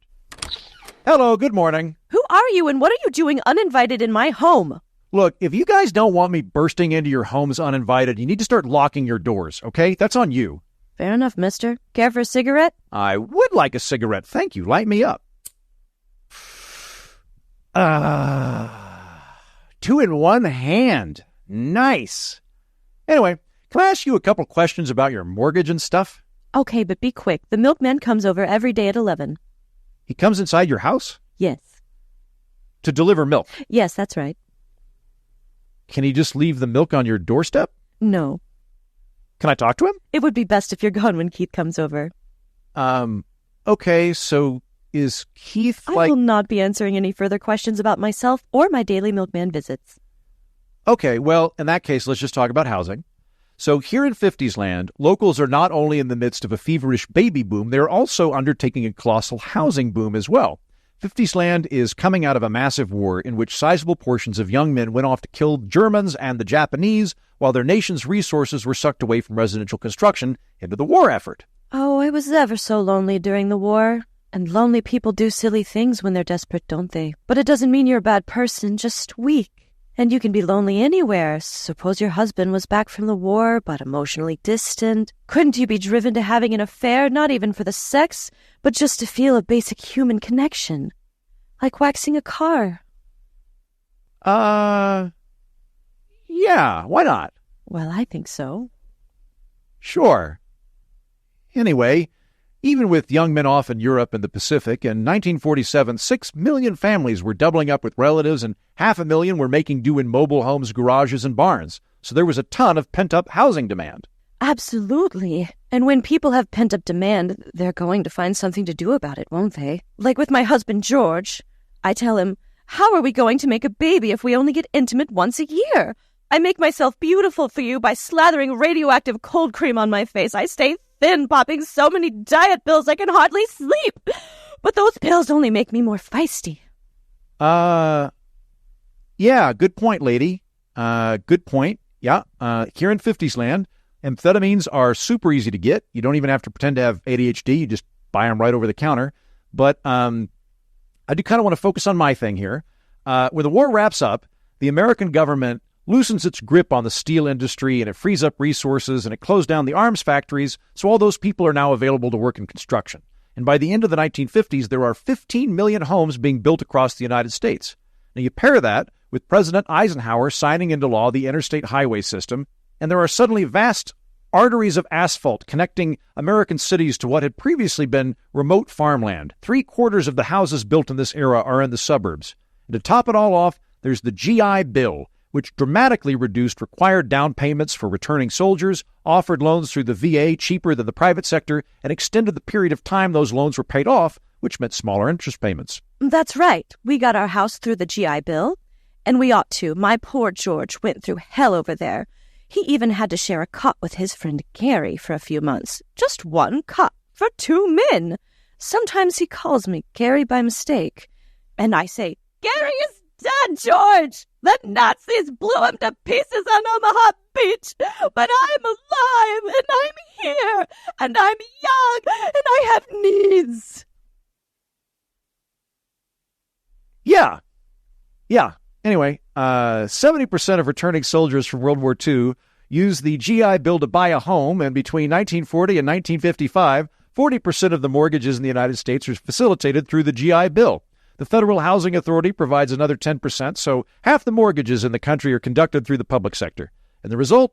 Home ownership, a hallmark of the American dream, is something that millions of Americans can obtain through hard work and federal assistance. Except for black people.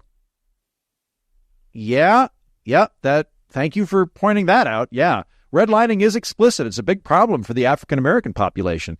But I feel like we're steering into territory that I don't know where it's going to end or if there's going to be weird racial epithets. So I want to get back to the housing thing real quick.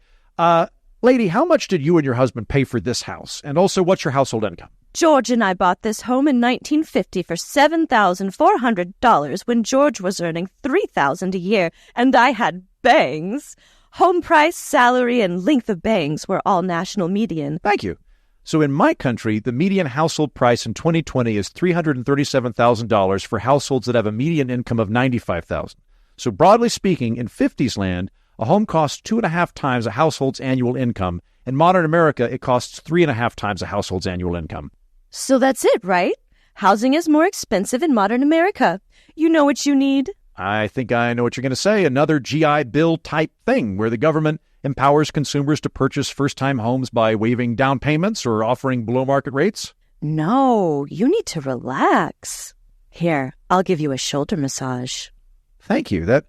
Oh, wow. Actually, I have been really stressed lately. I can feel it. You have so much tension in your lower back. Yeah. Oh, God, that feels nice. Well, I'm a renter, I've never owned a home, and I'm doing okay, but I don't know when my income and my savings are going to catch up with housing prices enough that I could actually buy one. It's very stressful. I'm sure it is. I'll make us some cocktails.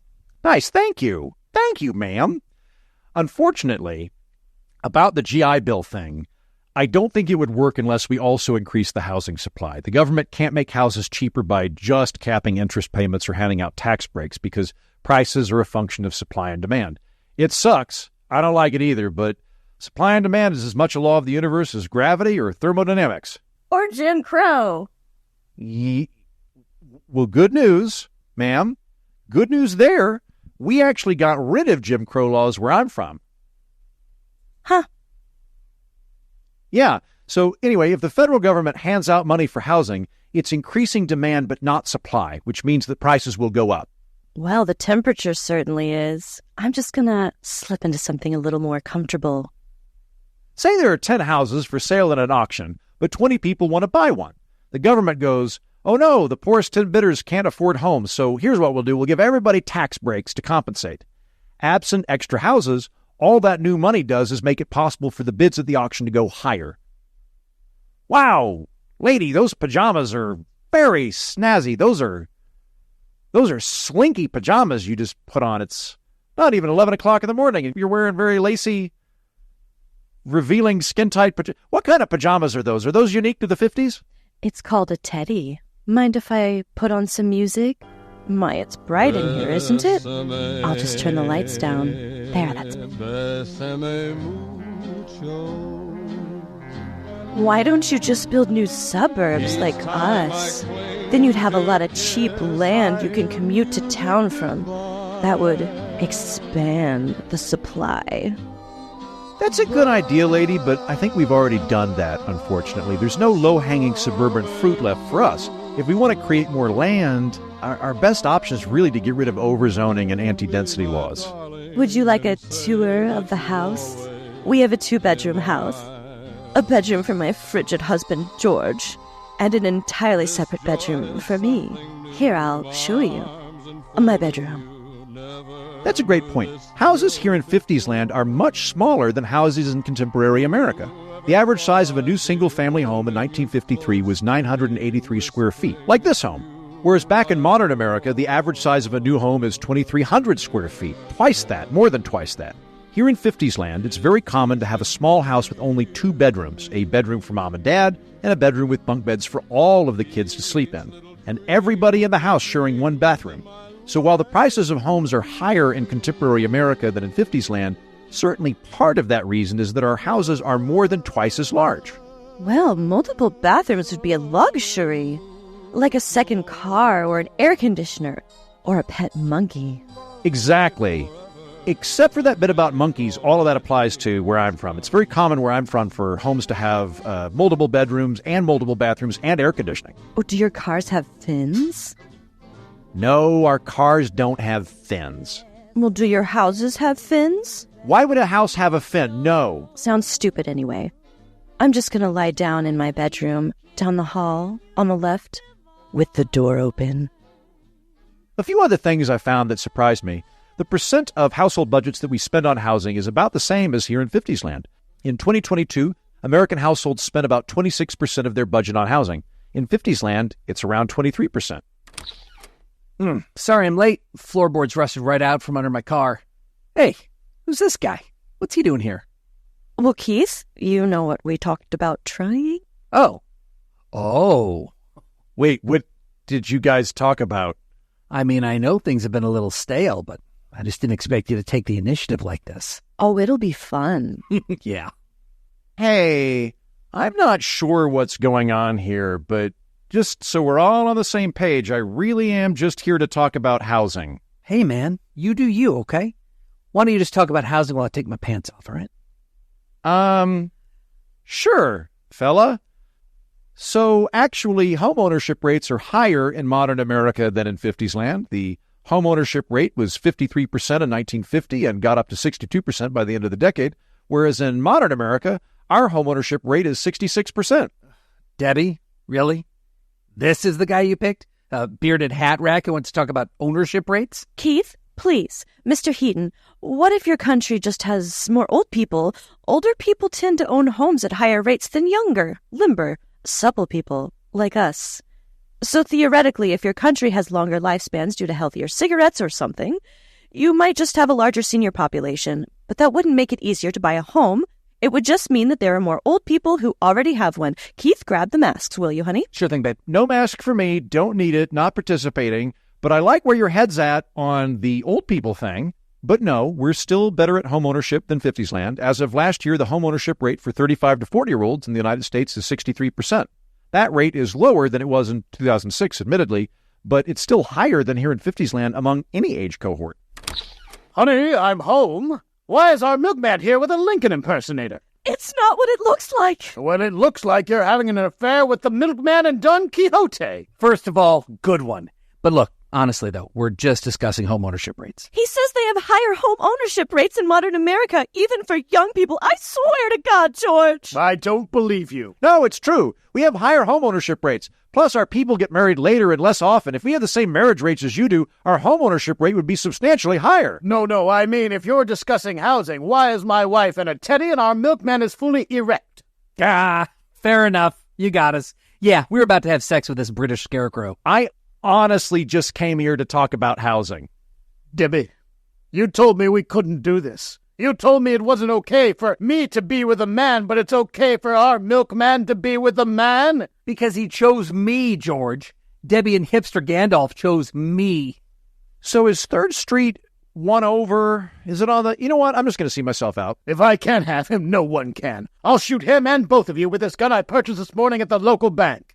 Not before I shoot you with this gun I purchased at the post office. Oh, don't do it, George! I swear I'll make better coffee, I swear!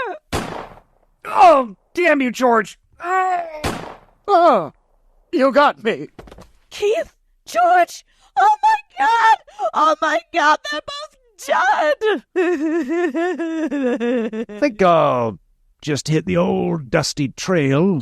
Why did you come into our lives? You ruined everything! Why did you come here? I'll just see myself out. No need to get up, ma'am. It's commonly said in contemporary America that half of all marriages end in divorce, whereas it's unheard of here in 50s land. That's actually incorrect on both counts. Actually, the divorce rate in modern America isn't that much higher than in the 50s. Oh, just leave! Leave me to my grief! The real difference between modern America and 50s land is not the divorce rate, but the marriage rate. People here in 50s land get married as par for the course. They do it very young. People in America are less likely to get married, and when they do, they're older. Oh, get out of here! Yeah, I'm leaving. I got my content. Take it off. Bye. Whoops. Sorry, I knocked this urn over. I hope it's nothing, important to you. Is this urn full of coffee grounds? Yes. It's instant Folgers. I'm scared because it's mountain grown coffee. Okay, then. Well, no harm, no foul. I'll just see myself out. Goodbye, lady. Okay, so groceries and gadgets are cheaper in modern America than 50s land. Cars are effectively less expensive, and housing is a mixed bag. What about other big purchases that typically squeeze families? What about healthcare? I don't think it's even worth exploring this topic too much because we're comparing apples to diving boards. In 50s land, an average household will spend around 5% of its budget on healthcare. Whereas in contemporary America, households spend around 8% of our budgets on healthcare. That is to say, almost twice as much.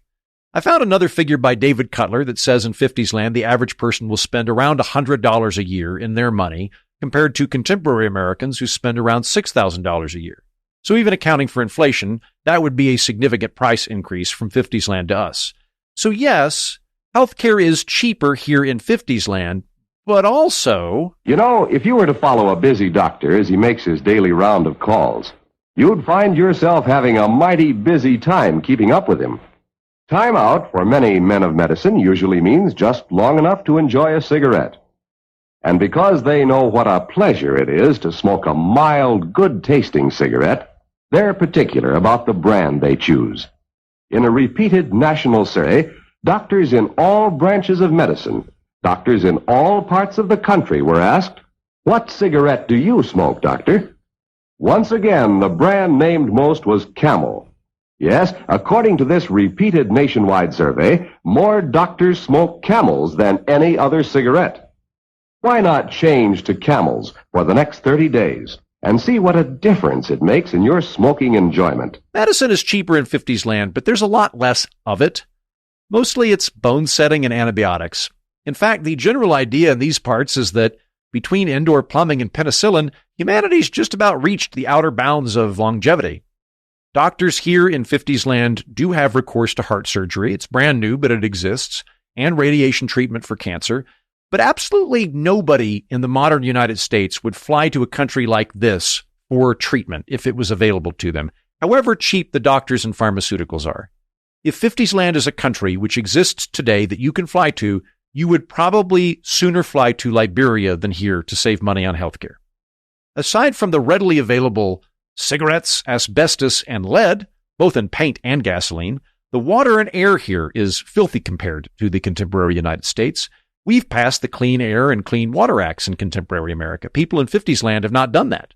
Industrial waste, untreated sewage, and horrible smog are dumped and pumped into the great outdoors of this benighted country. A child born in 1954 here in Fiftiesland can expect to live to 69 years old, whereas a child born in modern America in 2024 can expect to live to 79 years old. Lifespans are a full decade longer in our country than in Fiftiesland. Life expectancy in Fiftiesland is about the same as it is today in Honduras, Mexico, Azerbaijan, and Russia. If Fiftiesland were a contemporary company, we would again view it as a second or third world nation that just happens to have a lot of white people in suits bumbling around. Increased lifespans, at least in part, account for rising healthcare costs back in the contemporary United States and even socialist healthcare systems like Britain. Healthcare for older people costs significantly more than healthcare for younger people. So, as lifespans increase, so does the amount of money a country spends on healthcare. And retirement. So how does retirement shake out in modern America compared to Fiftiesland? I put money into a retirement account every month, a little bit, and a few times a year, I go onto one of those online retirement calculators like NerdWallet, and I tell it how much I've saved and how much I save every month. So what's my retirement budget look like when I hit 65? And the retirement calculator will audibly laugh at me and then post a picture of a can of cat food and gleefully inform me that I will be producing this podcast well into my 90s, assuming I am not automated before then. So retirement feels difficult to me as a modern American, and retiring with dignity is, I think, by most standards, a facet of the American dream. So how do we stack up compared to Fiftiesland? Well, this is a little bit more straightforward than healthcare. We're doing better. In Fiftiesland, the average length of retirement is 8 years for men. In contemporary America, it's about 20 years for men and slightly longer for women. Now, granted, that just tells us that people live past their prime work years longer, not whether or not they have money to enjoy that time. So let's look at some additional metrics. Social Security payouts vary by year, but if we average all the years of the 1950s together, the average Social Security benefit in Fiftiesland is $57 a month. Adjusted for inflation to 2024 dollars, that would be around $700 a month. The average Social Security payout in the contemporary United States is about $2,000 a month. We give our oldsters more in Social Security money than people here in Fiftiesland do, despite the fact that they have a larger working population paying into it. But then, maybe that's because old codgers in Fiftiesland get to enjoy pensions, whereas modern corporate America doesn't want to support former employees in their golden years. So in Fiftiesland, around a quarter of workers have a pension, where the employer continues paying an employee a certain percentage of their salary after they retire.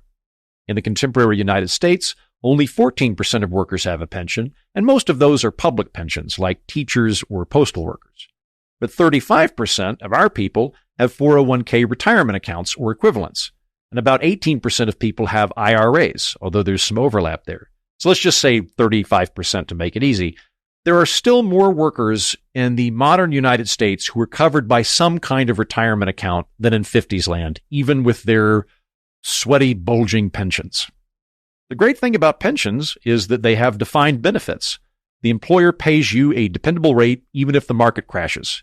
Whereas with 401ks, which is what I've got, you either have to diversify as you get older and buy bonds or get a Beanie Baby collection or gold or something because you're screwed when a recession comes. Now, that being said, that people like me, perhaps you that have 401ks or IRAs, we're a lot more responsive to market fluctuations.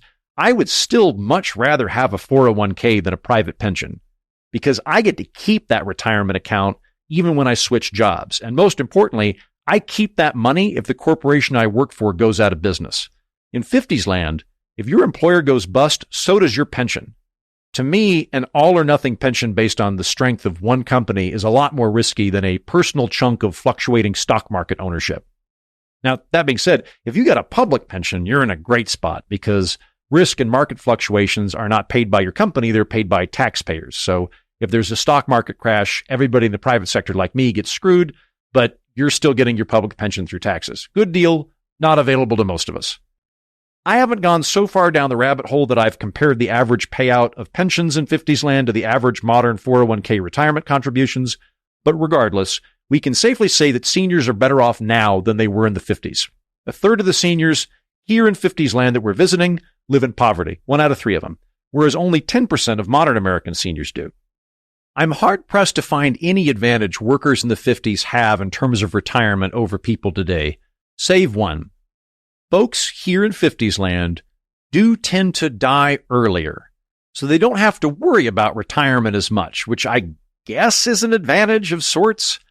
A 40-year-old like me planning for retirement here in Fiftiesland can reasonably suppose that I'll need to set aside enough money to golf for another 8 to 10 years before I kick the bucket. Back in modern America, I don't know how long I'm going to live, but I'm going to at least try to save enough money to get me to 90. This does cause some intergenerational friction for us in contemporary America. Young people in modern America have a harder time moving up the ladder at their company because, unlike in Fiftiesland, older people at the top of the ladder stick around a lot longer. In Fiftiesland, and this is weird here, but in Fiftiesland, fewer people are retired. About half of people over 65 are still working, but also they die a lot more frequently. So if you're an ambitious youngster working your way up the corporate ladder, you can rest easy knowing that the suited old guy at the top is probably going to have a heart attack and fall off pretty soon. Whereas in the United States, we have less people working that are senior citizens. Only about a quarter of our senior citizens stick around in the workforce. But we have a lot more people that are older. Further, the seniors who do decide to continue working past 65 tend to disproportionately be ones at the top of the income distribution. People that stick around on balance to work past the age of retirement do so because they like their jobs or they're getting some major benefits out of it. Think CEOs, iron-fisted federal district judges, top of the food chain people, so to speak. They like their jobs. They're not in a big hurry to go play pickleball in the middle of the day. So, millennials like myself and you poor bastards in Generation Z can reliably count on death less as a means by which to advance our careers, which means we are more likely to wallow in middle management longer than our forebears did. That is one thing the 50s does beat us out on, your boss keeling over from a heart attack so you can snag that corner office. Now, since we're on the topic of lifespans, we should address the oft-cited claim that millennials like myself are expected to have a lower lifespan than that of our parents. The implication is life was better for baby boomers in their prime than it is for people my age. Baby boomers, when they were my age, had more economic activity and more upward mobility, and they could buy a house, and I can't do any of those things. And so me and my peers are going to die earlier, and we're the first generation in American history who are going to die quicker than our parents. Something to that effect. And that's conflating, I think, a lot of statistics very incorrectly. So the reason that people are saying that millennials' lifespan is going down is this. The projected lifespan for a millennial like myself, on average for our entire age group, has declined by a couple of years since the projection when we were born. So on average, instead of being expected to live to 79, we're expected to live on average to 77. And the main reason for that change is obesity. People in their 30s and 40s today have higher levels of obesity than baby boomers did at the same age, which also means that we are more likely to die from heart disease, diabetes complications, and other related illnesses. Now, it's possible we're also stressed out and eating fast food or high-calorie processed Lunchables that we're making ourselves fat, and it's a sign of stress, whereas folks here in Fiftiesland have more leisure time to prep their own nutritious meals. Also, it's possible that we just have more money and we have cheaper dining options and pre-made grocery meals, so we do that, plus we work more sedentary jobs than our parents, so that we end up becoming obese as a kind of side effect of affluence. It wouldn't surprise me if somehow the Farm Bill comes into this. I think we can say that obesity is negatively correlated with income and education, so probably not a side effect of affluence, probably more to do with the side effect of poverty. But suffice it to say, if you're a millennial like me and you have a reasonable, healthy lifestyle in terms of diet and exercise, your predicted lifespan is probably longer now than the year you were born due to advances in medical technology. And that's because when we're talking about lifespans, we're talking about all people across the United States in a specific age cohort, regardless of income level, regardless of geography, regardless of marriage, things like that. If you have any friends that work in the insurance industry, I'm sure that they can clarify that it gets very complicated very quick. So saying that baby boomers are going to have a longer lifespan than millennials or Gen Z is a difficult proposition, because the older you get, the better the odds are that you will be at the high end of the lifespan curve. So, for example, infant mortality in the modern United States is a lot lower than it is here in Fiftiesland. But throughout human history, in Fiftiesland, but particularly earlier times, if you survive your childhood, your odds are pretty good you'll make it into your 60s. In other words, the odds for any given newborn baby living into their 60s are worse than that of a 5-year-old living that long, because by the age of 5, you've already survived childhood. So a baby boomer born in 1950 who is alive today has a good chance of living another 2 decades. All of the baby boomers who are going to die of heart attacks or cocaine overdoses in their 50s, those guys are already dead. Only the survivors remain. So the present age cohort, as a whole, has a longer projected life expectancy than it did 40 years ago when the age cohort was larger and, as a whole, had a lower predicted lifespan. I'm about to get a nosebleed from trying to work my way through this. Are you following me? I'll try to put this more succinctly. All 80-year-olds who are alive today have a predicted lifespan of at least 80, but not all 20-year-olds do, if that makes sense. Some amount of 20-year-olds aren't going to make it to 80. All 80-year-olds are going to make it to 80. So me and all of the other 40-year-olds have not yet sorted out who's going to die before 50 at the hands of, let us hope, a jealous lover or a wildebeest or something, right? Which makes it difficult to make predictions about how my lifespan will stack up compared to somebody who's presently alive who was born in 1950. They've already survived that wildebeest and jealous lover hurdle that my generation has not yet encountered. What we can say is that the life expectancy at the time of birth for a baby born in modern America is longer than that of a baby born in 1984, the year I was born, and that both of those years had higher predicted life expectancies than a baby born in 1950. As near as I can tell, the main source of millennial lifespans are getting shorter headlines are not because people currently alive are expected to die quicker than anticipated, but because more people are currently dying at this moment than we predicted in the 1980s. And that's mostly because of deaths of despair, which is something worth contemplating when we do compare ourselves to the 50s. Here in Fiftiesland, the suicide rate is pretty much the same as modern America. About 12 people out of 100,000 die by suicide in the 1950s, whereas it's 14 out of 100,000 in 2024. So marginally worse, but not by a huge amount. Alcohol's harder to work out because the stats aren't as good in the 1950s on liver cirrhosis or alcohol poisoning. But according to a report I found by the Senate Joint Economic Committee, in the 1950s, about 5 out of 100,000 people die from alcoholism, whereas in modern America, that number is around 10. So double. Near as the U.S. Senate can tell, take that for what it's worth, alcohol-related deaths are about twice as bad as they were in the 1950s. In fact, perhaps much worse, given that those stats don't reflect incidentals like drunk driving or homicide. Although I will note deaths by alcohol are much, much higher among people aged 50 and up than 40 and under. So while we can say that there are more alcohol-related deaths by despair today than in the 50s, that is not so much a millennial or Gen Z thing as it is a baby boomer thing. What millennials and Gen Z are affected by in terms of these lifespans is drug overdoses. Because whereas alcohol-related deaths have doubled since the 1950s, drug overdoses, particularly opioids, have skyrocketed. In Fiftiesland, maybe 2 out of 100,000 people die from a drug overdose. In contemporary America, we're somewhere in the ballpark of 30 people out of 100,000, so 2 versus 30.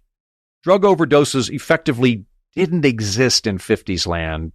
Maybe they did and they weren't reported, but I think it's safe to say they were a lot lower, and they've skyrocketed in modern America over the last 20 years. Almost 3% of Americans every year die from drug overdoses, which is huge. But deaths of despair, as with any statistical inference we're making off of a large group of people, is not evenly spread throughout the population, and that goes particularly for opioid overdoses. 2 big correlations that I've found are college degrees and gender. Men are significantly more likely in modern America to die from drug overdoses than women, and that effect is compounded if the man didn't go to college. For men and women who do hold bachelor's degrees, rates of opioid overdose and deaths of despair are in general a lot lower. So we're getting into the weeds so hard on this right now, I apologize. The folks in modern America who are writing think pieces about how millennial lifespans are dropping are not the millennials whose lifespans are dropping. It's not journalists and college-educated people in the knowledge economy who are being affected by deaths of despair or obesity. It's the working class. There are a lot of different realities for people in modern America that have graduated college than those that have not, which does bring us to a category we can look at today that Fiftiesland unquestionably has us beat on, which is college. So let's swing by a university campus here and see what sort of advice Fiftiesland college administrators are giving to their charges. Spring. When a young man's fancy lightly turns to thought. What's the matter? Exam week getting you down? What you need is to put down that notebook and take in some of the beauties of nature. See what I mean?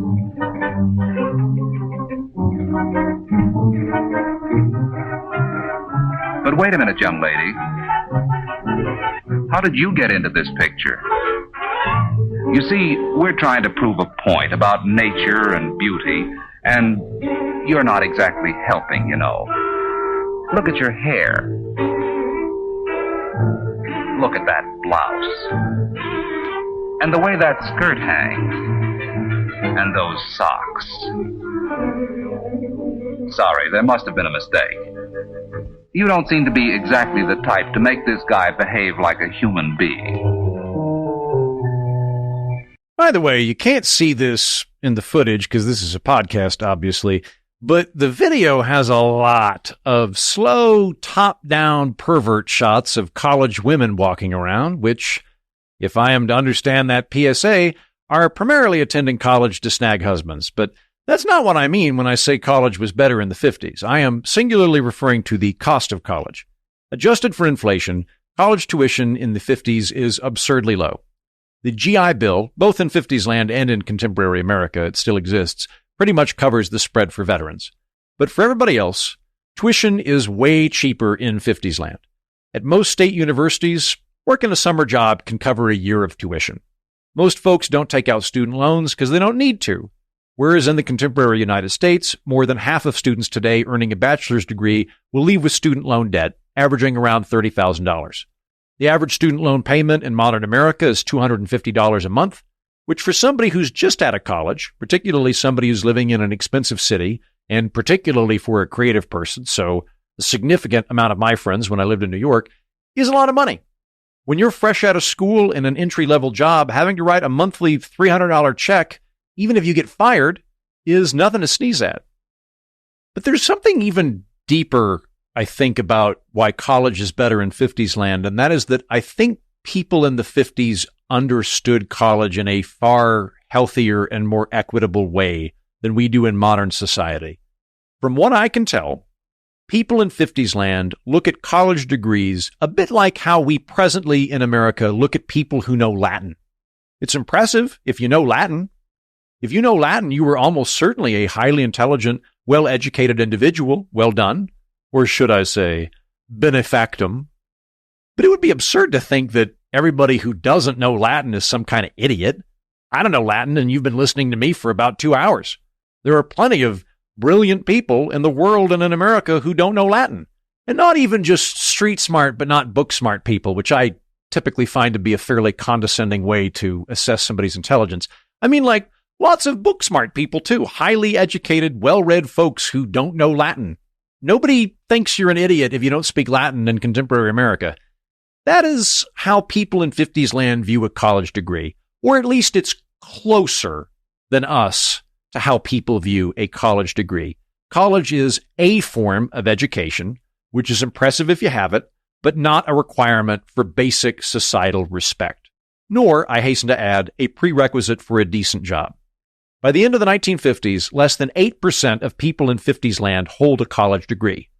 92% of their population has never graduated college, which, in this wacky backwards country, the locals think is perfectly acceptable. You need a college degree in a few specialized fields like law or medicine, but very few bosses in Fiftiesland require a liberal arts degree to get an office job or to work as a warehouse manager. Whereas, in the modern United States, about 36% of our adults have a college degree. Now, in and of itself, obviously not a bad thing, broadly speaking. Highly educated country is a good thing, both for the workforce and in terms of actualization and the benefits of knowledge and so on and so forth. What I'm arguing is that sometime between the 1950s and now, America changed its perspective from college degrees are a way to become educated to college degrees are the way, the exclusive way you qualify as a knowledgeable, educated person. In Fiftiesland, college degree requirements are few and far between, whereas in modern America, we've spent the last 4 decades really leaning hard into telling every single high school student the only way you can get a decent job is if you go to college. And if you don't go to college, well, you screwed up, didn't you? You just weren't meritocratic enough. You didn't do the thing. All these people who filled out one SAT test at the age of 17 then went off to college, well, they get to outrank you for the rest of your life and theirs in terms of status, respectability, and income.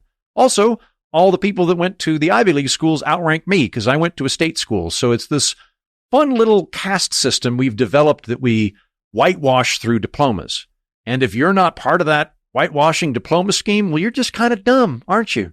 Guess you should have gone to college. You're to be left behind in the dirt. And I think that all of that is rank elitist bullshit. And I say that as a guy who's walking around the 1950s in a linen suit. Also, though, I want to spread this evenly here. College grads, feel free to get chuffed on your end. I think everybody should be mad about this. I think the way we've set up college in America screwed over pretty much everybody except the elites at the top, which doesn't include me, probably doesn't include you, definitely doesn't include the working class. College degrees have gone up in price, necessitating student loans, which prompts Congress to give out more money for student loans, which colleges try to capture by increasing the amount of stuff they do, thereby increasing tuition. We all got scammed here. And our solution to the ever-increasing college tuition problem is it's like Congress is trying to put out a grease fire by throwing more grease at it. Have Congress throw money at it, which prompts colleges to go, oh, more money. Well, we got to compete with these other colleges. Let's have more administrators, more study abroad programs, more intramural activities, a bigger gym, an Olympic swimming pool. All of that stuff raises tuition, and we keep cranking this cycle. But I will digress because we've covered why college tuition is so high on a previous episode of this program. Let's do a quick check-in. How are you feeling? I'm weirdly out of breath. I don't know what that's about. I guess maybe I've developed asthma since I've been here or something, but I'm having a difficult time breathing quite as much as I usually do. I don't know how you're feeling. Let's touch base on what we've learned so far. Salaries for pretty much everyone in modern America have gone up since the 1950s in terms of both wages and benefits. You can argue that minimum wage jobs without any benefits have a lower salary in modern America than in the 1950s, but remember, only 2% of our current workforce or less is in that category. So it's safe to say that for the vast majority of Americans, 98% of people working, including most of the working class, salaries are better in contemporary America than they were in the 1950s. Food, appliances, and electronics are significantly cheaper in modern America than in Fiftiesland. The cheapest car you can purchase in America today is safer and more reliable than the most expensive car in Fiftiesland. And when you factor in fuel efficiency and the lifespan of the automobile, cars are also less expensive in modern America than in Fiftiesland.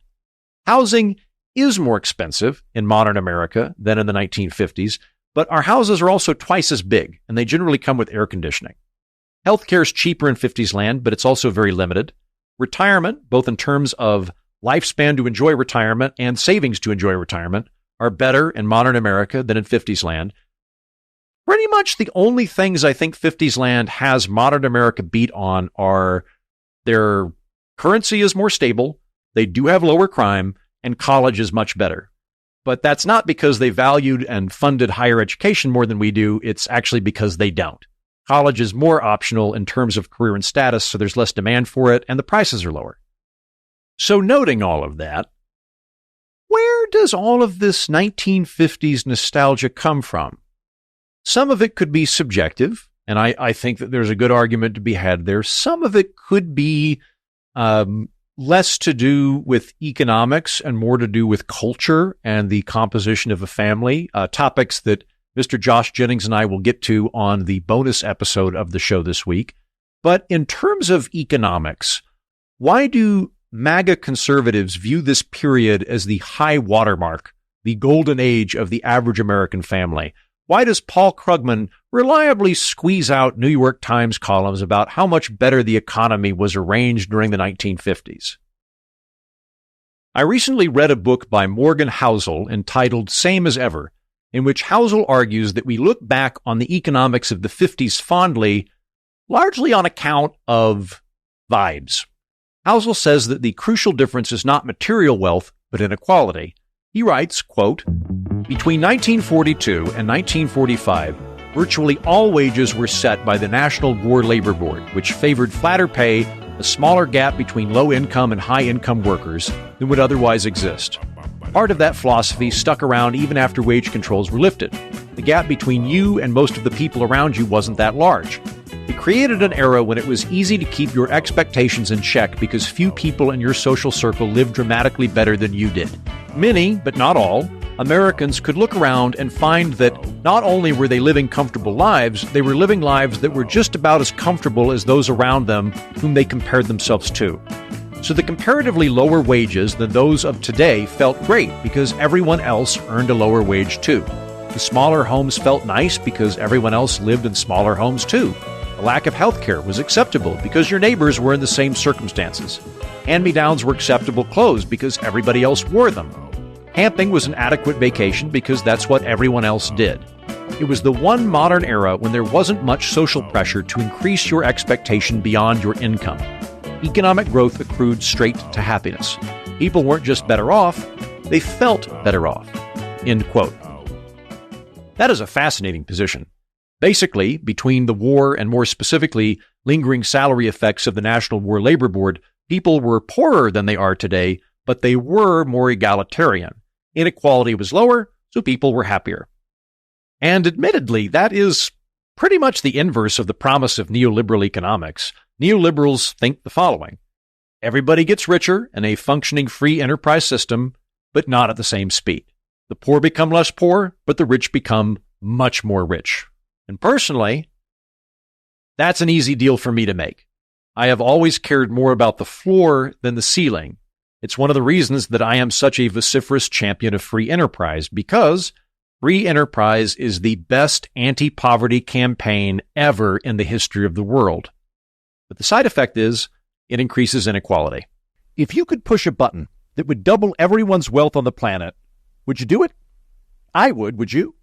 Well, the guy with $100,000 now has $200,000, but Elon Musk just went from $200 billion to $400 billion. So I'd get twice as many fins on my car. Sure. Front and back? Yeah, why not? Hold on, though. But all my neighbors get fins for their cars. Potentially bigger fins?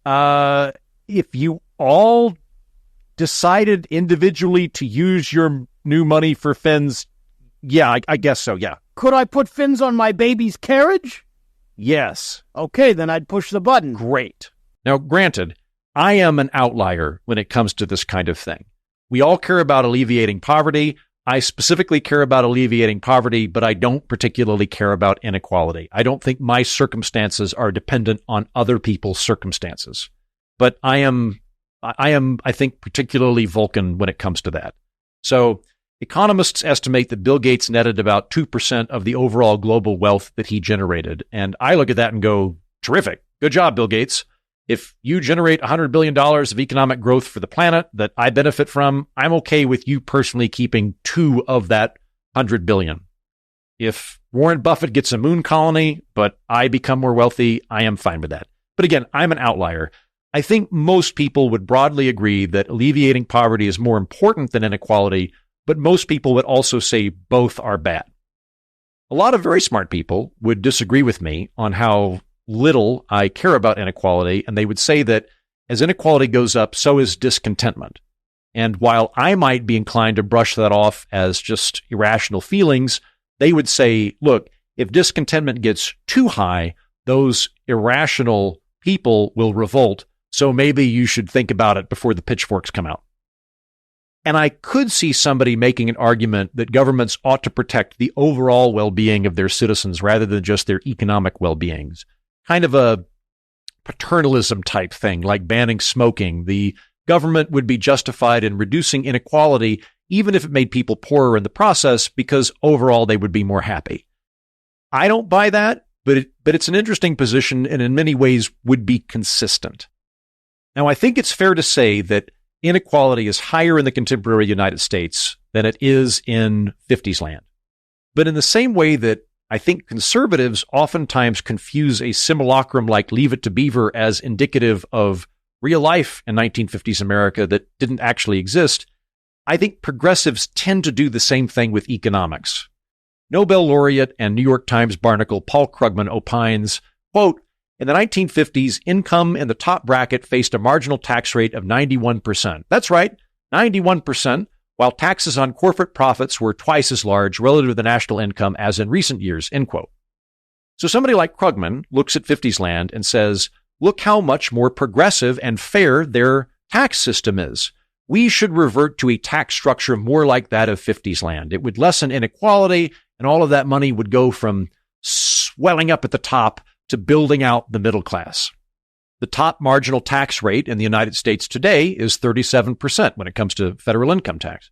In Fiftiesland, it's 91% for top earners. It's very high. So you might well think that Fiftiesland is way, way more progressive in its taxation at a time that Americans broadly infer was a golden age of economics. But not when we look at the effective marginal tax rate. Thomas Piketty, who is not exactly a bastion of low-tax, free enterprise sentiment, Thomas Piketty calculates that when you add up local, state, and federal taxes, the effective marginal tax rate in the 1950s was about 42%. So what the rich actually paid was about half of what they were technically supposed to pay. And that's everything, mind you. That's local, state, property, capital gains, federal, and so forth. Piketty's research, so far as I've been able to tell, only goes up to 2014, at least with this comparison, at which time he uses the same calculus to determine that the effective marginal tax rate in modern America is 36%. Again, a lot of numbers coming at you. Top nominal tax rate in the 1950s is 91%. Top effective tax rate is 42%. The top effective tax rate in America as of 2014, 36%. So, yes, the rich in contemporary America pay less of their income than their peers in Fiftiesland. I think that is fair to say. The richest people in modern America pay about 15% less of their riches than people in Fiftiesland do.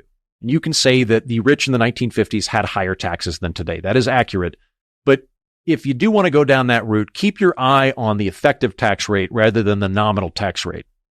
Now, you might be wondering, how do all these rich people in Fiftiesland get taxed at 91% but only pay 42%? Are they seducing IRS agents? Is there some crazy loophole? Are they burying gold in their backyard? What are they doing? First, in Fiftiesland, the top marginal tax rate only applies to people who make $200,000 or more per year, which in modern America is several million people. But you could be in the top 1% in Fiftiesland and not make that much money. The top 1% of people in Fiftiesland doesn't include a lot of people that go over $200,000. There are, in Fiftiesland, about 10,000 people in the whole country who earn enough money to hit that level and get that 91%. While the super rich pay higher taxes in Fiftiesland than we do, they simply have fewer super rich people than we do. We have more rich people in the modern United States than they do in Fiftiesland. And to answer your next question, we also have less poor people in the modern United States than Fiftiesland.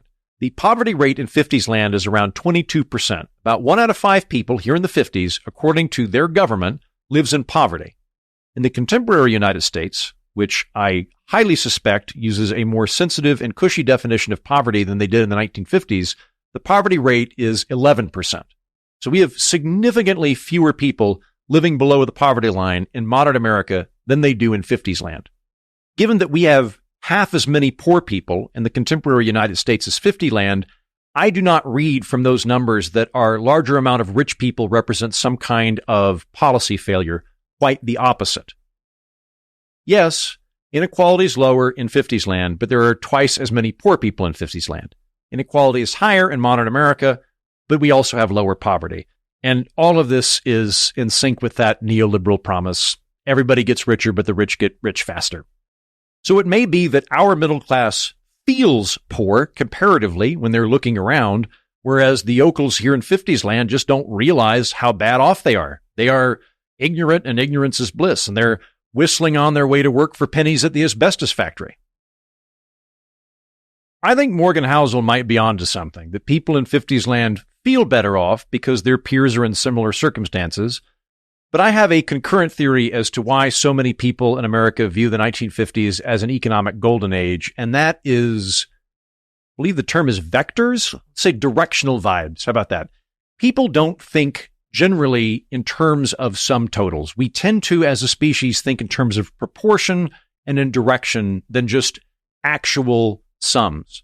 Inequality is all about thinking proportionally. How am I doing compared to other people? How big is my slice of the pie? Rather than the more pressing question, in my opinion, which is how big is the pie we're slicing up? What I mean by directional vibes is this. Let's say Alfred is earning $30,000 at the beginning of this year, but by the end of the year, he's earning $60,000. He's doubled his income. Whereas Marie makes $100,000 at the beginning of this year, and she loses $5,000 by the end of the year. So at the end of the year, she's earning $95,000. Who had the better year? Or rather, who do you think would have a higher opinion of the year? All things being equal, as an outsider, I would say, Marie, you're doing great. You're making $95,000. Even though you made a little bit less this year than last year, overall you're doing terrific. And if we just had to say who's better off in general, Marie with her $95,000 or Alfred with his $60,000, I think we'd all say Marie, right? Now, how would Alfred and Marie look back on this year? Alfred is going to think, this was a great year. It's the year my income doubled. Marie is going to look back at this year and go, it wasn't horrible, but it wasn't very good. I lost a little bit of money that year. I think that's part of why we lionize the economy of the 1950s. Pretty much everyone is worse off in Fiftiesland than in contemporary America. We're wealthier and healthier in modern America, but most of us aren't skyrocketing quite the same way folks in Fiftiesland were compared to where they were before. My great-grandmother, Edna, was born in 1889. My dad and I were recently reminiscing about her, and he said, Grandma Bickle, tough old bird, went blind at 92, quit driving at 94, died at 96, almost lived in 3 different centuries. which immediately makes you kind of wonder about the chronology there, because you realize that Grandma Bickle apparently drove her car blind for 2 full years before handing her keys in, but I digress. In 1954, my great-grandma Bickle was 65 years old. Think about how the country changed from her childhood to her senior years. From when she was born in 1889 to a little younger than my parents are today, she saw the entire country go from horse and buggies and pretty much nobody owning a car to almost everybody owning a car. Only 6% of the homes in America had electricity when she was a teenager. By the mid-1950s, the whole country is throbbing with electricity. In her lifetime, the country went from basically no light bulbs or radios, telephones or refrigerators or washing machines to a country that is ubiquitous with that stuff. In the year 1900, only 10% of American households had a stove in them, which is very difficult to contemplate. Only 10% of American households had a stove in the year 1900. By 1960, when my great-grandmother is the same age as my parents are now, 95% of American households had a stove. When Edna Bickle was born, antibiotics didn't exist and polio could cripple your baby. By the time she's my age, 40, penicillin, which is a miracle drug, has been invented. By the time she's my parents' age, penicillin is widely available and some genius has created a polio vaccine. So as we're looking at Fiftiesland as a country which is around today, here's what I think is going on. All of the older people who live here in Fiftiesland in their lifetime went from a horse and buggy 19th century third world economy with polio and no electricity. A world that if it existed today, we would send anthropologists to study. They went from that to a much more modern, albeit second world economy, perhaps akin to contemporary Guatemala. So they went from, I guess the equivalent would be Papua New Guinea and living, not quite this far, but similar, like Papua New Guinea killing things with spears, to modern Guatemala. Massive jump. Centuries and centuries that happened in one lifetime. I can totally understand why a baby boomer alive today would have been hearing from their grandparents rightly how awesome life was in the 1950s. Growing up without a stove, where people die from polio and electricity doesn't exist, to everybody in the block has a car, and we're talking about sending people to the moon. That's incredible. Incredible. And then everybody that's my age in the 1950s, people who were 40 in the 1950s, we're looking around going, we just kicked the crap out of the Nazis. And God damn it, we're going to beat those Soviets. We're going to put a man on the moon. And also, I'm doing way better economically now than I was 5 years ago, 6 years ago. Things are doing great. And when I look around other countries around the world, West Germany, where they're just taking rubbled bricks and cobbling them back together for houses, Britain, where they're rationing chocolate and eggs, we're doing amazing.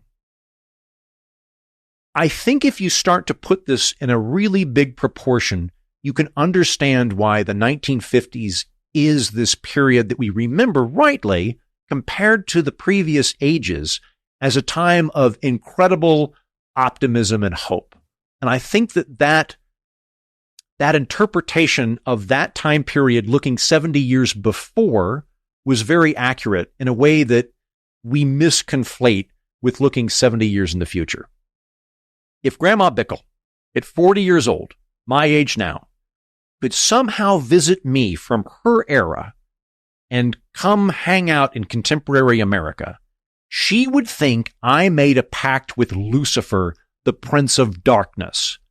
Or maybe her progeny somehow go on to conquer Oklahoma as warlords, and all of her great-grandchildren have become opulent Oriental potentates and sultans and things. I have an icebox in my kitchen that's powered by lightning that lives in my wall. I have another smaller box that makes my food hot by shooting it with invisible particles like the ray gun from War of the Worlds. Not only do I let my dog sleep in a tiny bed inside my house like a toddler, we just finished up a round of antibiotics from when he cut his foot. My great-grandfather, this is true, by the way, he lived with tuberculosis for years before it finally killed him. Anyway, you see that dog that I make wear a necktie for my amusement? Yeah, my dog takes miracle drugs unavailable to John D. Rockefeller. Last year, Wallace got cancer. He's doing great, by the way, but he got elbow cancer, and a doctor fixed that. No problem. Took a couple of months. Wallace, my dog, literally has better medical treatment available to him a mile from my house right now than any human being alive in 1950. Hey, Grandma, do you want to watch Netflix with me? We could watch Paramount Plus, HBO, Peacock, Amazon Prime. It's oh, you don't know that?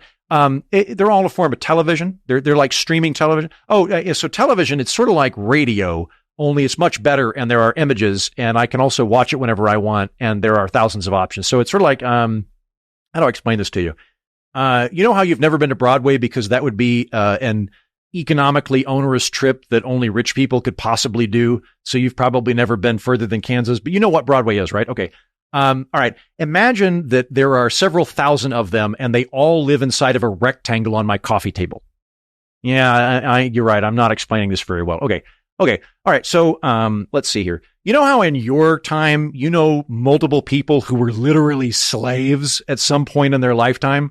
Like you personally know older people who were legally a form of property over the course of their life?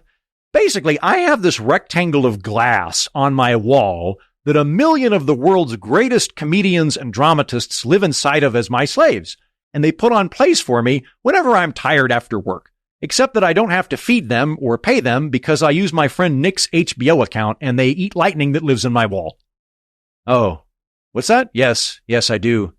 I do get very tired from work, Grandma. Thank you for asking. I get pretty worn out. I'm glad I have that recourse to entertainment because, well, you know how your dad was a wheat farmer who spent hours and hours plowing through dust and bone shards in Indian territory where he might literally be shot by a Comanche and the threat of looming starvation for the entire family was never more than a drought away? Right. So I talk for a living. Yeah, that's right. No, a bunch of strangers just sort of send me money every month because they enjoy hearing me talk. No, it's actually very challenging. Because, Grandma, I do a lot of research, okay? Like for this episode, I had to read a lot. And also I had to do a lot of math.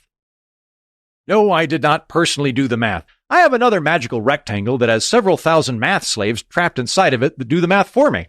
When I was a kid, I had to personally punch the equations in myself and the rectangle would crunch the numbers. Those were hard times. But now I have a smarter glass rectangle that I can just talk to. I can just tell it, hey, average these 10 numbers, okay? And there's like, I don't know the mechanics of this, but there's like a translator slave that talks to my math slave, and they all figure out whatever I'm trying to say. And increasingly, I do that in lowercase with minimal punctuation, and they still spit out an answer. But I have to do the actual raw research. Like I have to read a lot. No, I don't go to a library. I have another rectangle that has all of the world's libraries inside of it, and also a lot of pornography. So I just stay at home and I look at that particular rectangle, alternating between research and pornography, depending on my mood. It sure is tough, Grandma. I don't have any coworkers here to keep me company. I'm all by myself with my dog here in my well-lit, smokeless, air-conditioned home. Was it? Oh, yeah. We got air conditioning. Yeah. Not just in my house either. In my camper, which is a tiny extra house I tow behind my armored, self-propelling buggy, which I feed fermented dinosaur juice they pump out of the ground. Oh, yeah. It has a rectangle in it that plays music. I'd say I have roughly 3 to 8 million musical slaves who live in a rectangle inside of my car so I don't get bored when I'm driving to the movies, which is... funny you should mention it, also a rectangle that I go to when I'm tired of watching rectangles on my couch. Now, that's a good question. It's called a camper because I go camping in it. It's sort of my hobby. You see, Grandma, my life is so cushy and comfortable that I amuse myself by going out into the woods to forego wall lighting, air conditioning, and sometimes even pornography if I can't get a signal, and instead I sit in a hammock and crap in a hole I dig for fun. We call that roughing it. For sport, I spend hundreds, if not thousands of dollars that probably exceed the entire annual budget of your parents doing what your family did their entire lives until they finally got indoor plumbing Except, of course, that my camper has a propane stove built in, whereas your pioneer family had to dig a hole in the side of a hill and cower inside of it from the weather like cavemen while burning cow dung for warmth. I don't know where propane comes from. I think probably dinosaur farts or something. Anyway, I prefer to travel around in my camper rather than fly. Oh, yeah, no, I can fly. Yeah, like a Spitfire pilot. Yeah, you got it. Which I do multiple times a year using frequent flyer points, which are sort of free imaginary coupons that my bank gives me to thank me for using their credit card, which is also a rectangle. But these particular rectangles are small and flat, and they're full of banker slaves that live in my pocket next to my $9 billion supercomputer I mostly use as a map, so I don't have to go through the hassle of folding and unfolding paper maps. And also I use it to send funny pictures to people in Scotland in between watching porn in the woods. Okay, I digress. We're done. We're going to send Grandma Bickle back to, what would that be? Be the 1930s, I think, when she was born. We're sending her back. We're all going to take a deep breath. Somebody from my great-grandmother's generation who lived long enough to be an adult in Fiftiesland would rightly think, my God, we live in the future. Maybe they were telling that to their grandkids. That would make sense to me. Back in contemporary America, back in modern America, where we are visiting from this episode, my parents are in their early 70s. My parents today are about how old Grandma Bickle was at the end of the 1950s. So there's an interesting generational comparison we can make here. I don't think the jump from 1950 to now is bad, but I don't think it's as mind-blowing as it was going from 1889 to the late 1950s. The developments that my parents have seen since childhood are impressive, particularly in computers and telecommunication and medicine. But otherwise, the world that they find themselves living in modern America is largely a more efficient, clever version of the world they grew up in. Cars are safer and more comfortable and more fuel efficient, but they're still basically cars. LED lights are cheaper than incandescent bulbs. They don't make heat, but they're still basically electric lights. Penicillin is better. It's more powerful. It's more targeted, but it's still a clinical mold that strategically murders errant bacteria. So I think that the jump people saw technologically and even economically from the end of the 19th century to the 1950s was a much bigger jump than from the 1950s to now. And so people that are alive today look back and go, I remember this period being alive with promise and hope and optimism. And all of that's true. It's just that you're comparing different time periods. If Fiftiesland were a country rather than a time period, I think after all of the research that we've shuffled through today, we would pretty much look at it like how we now see the poorer parts of Latin America or Eastern Europe. Not talking about the period our parents lived in, but if it were a country, we would think of Fiftiesland as a very nice place with lovely people, also apartheid, nice to visit if you're white, try the food, good food, really funky vintage clothing you can pick up while you're there, but comparatively poor to America or Western Europe. You wouldn't want to immigrate there for the money. You would if you could keep your salary here in modern America and work remotely there. That might be fun. But if you were just going to go immigrate over there and get a job, you wouldn't do it for economic reasons. And also, not surprisingly, some views in that second world country about gender, sex before marriage, having kids really, really young, having lots and lots of kids, skepticism about homosexuality, that stuff would strike a lot of us as, and when I say us, I'm including my conservative friends here, that would strike a lot of us as somewhere between quaint and backwards. So what I'm building up to here is, if Fiftiesland were a country today, we would view it as Honduras or Moldova or maybe Czechoslovakia right after the wall came down. Not a horrible place, but I do not think we would look at that and go, gosh, we should try to be a country more like that. Or more specifically, gosh, we should model our economy like that of Moldova. Okay. I'm kind of running out of steam here. Partly I'm just out of breath, as I mentioned earlier. Partly the Grandma Bickle tirade was only vaguely germane to this whole thing. When I start doing that, I'm clearly starting to lose track of things. And Also, I need to catch a flight home. There's only one flight left back to modern America, and I want to catch it. So this is the moment. You want to come back with me? You want to come back to modern America, or do you want to stay here? Do you really think this is a better place, better country? Or is it just that childhood was for people that grew up here? Or a particular simulacrum that never really existed other than in television? For me, I'm going to head back. I'm going to go back to modern America. Just after I finish this cigarette. Man, I'm going to miss these guys. The fact that I could chain smoke in cafes and churches, that was pretty cool. While there are elements of this country that I think are wonderful and I would love to graft onto modern America, mostly cigarettes, but some stuff like more of the soft cultural things. There are some elements that I would take back. But on the whole, I don't think they have a better economy or even a better society than we do. I didn't pay a whole lot of attention to this episode, as I said at the top, on the cultural downsides of the lavender scare, which we've previously discussed on this program, of the kind of Orwellian thought control that the American government and every American institution was exerting on homosexuals in this era. We have not at all really gone into the apartheid state that existed at this time, the segregation, the Jim Crow laws. We have gone into the sexism because I found a ton of what I think are hilariously inappropriate ads from this era that kind of touch on it. I don't think it's a better society. I think that there are some elements of it that you can make the case, but overall, as a culture, as an economy, I think we're doing better. But I don't want to just sling mud at the 1950s. I should point out, I didn't mention this earlier in the show, my parents are both immigrants from Fiftiesland. Most of my relatives actually grew up in the old country right here in Fiftiesland, so I don't want to throw mud at it. Rather than looking at Fiftiesland as someplace evil and dark and backwards, which I don't think, by the way, in the same way that I don't think I've ever visited a country where I thought the people were evil, dark, and backwards. I've thought some of the places I've visited have had bad beliefs and bad governments, but I think people are people everywhere. Rather than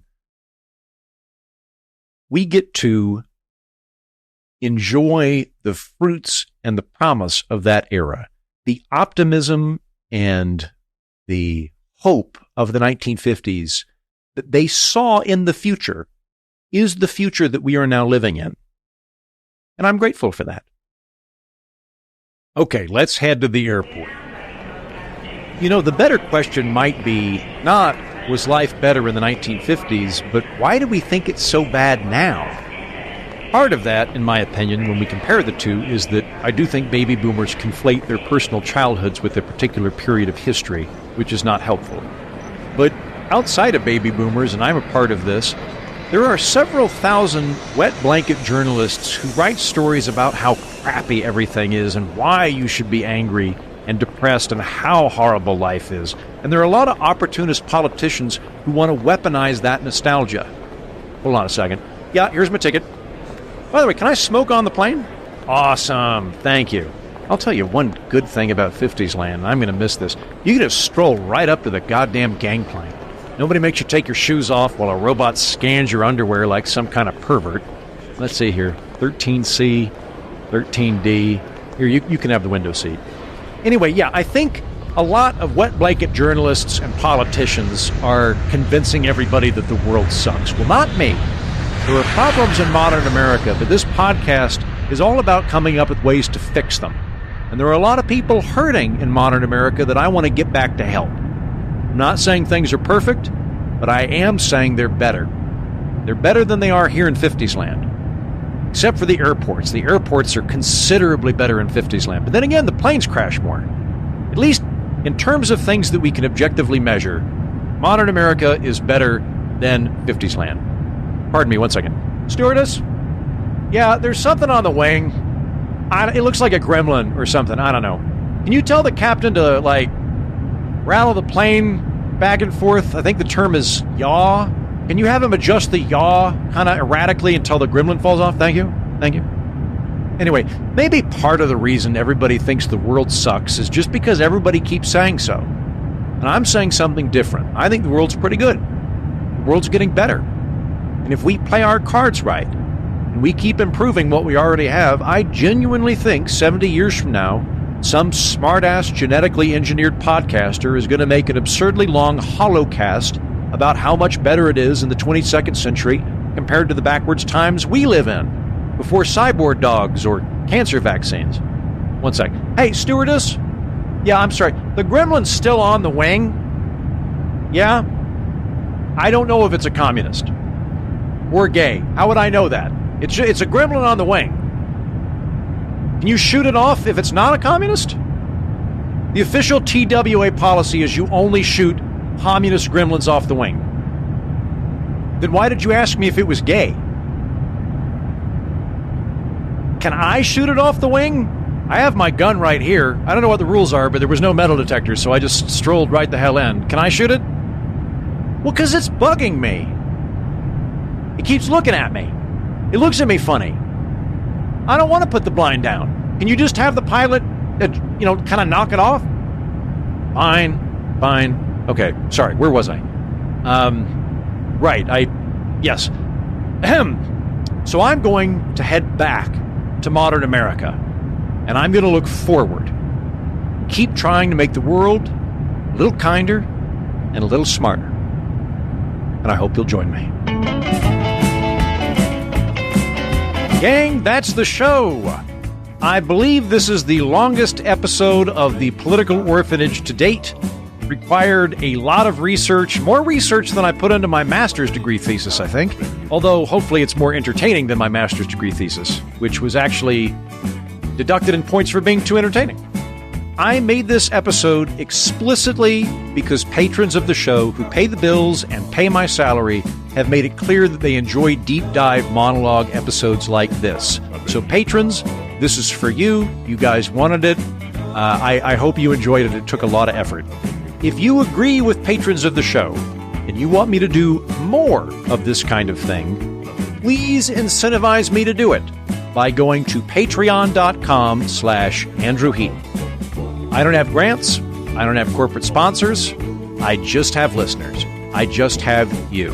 So if at the end of this episode, you're thinking, wow, Heaton really put a lot of sweat equity into this episode, not even including the 2 years off his life he's going to get from all that chain smoking, and I learned something and also enjoyed all of the goofy clips from the 1950s, please consider supporting the show. Please consider supporting my work. Go to patreon.com/Andrew Heaton. This week, the great Josh Jennings joins me for the bonus episode where we will be discussing TV in the 1950s and how that compares to today. We will be weaving that in and out of a more comprehensive conversation about the 1950s, not as much about the economics that we talked about on today's program, but more of the softer stuff. We're gonna broaden the scope of the conversation a little bit and talk to a good friend of mine and a good friend of the show. That's this week's bonus episode. There's a bonus episode every week for patrons, and you can become one by going to patreon.com/Andrew Heaton. For everybody else, if you would just like to send me a tip so that I can drink a martini here on this plane flight back to 2024 after I shoot that gremlin, I will graciously accept your tip.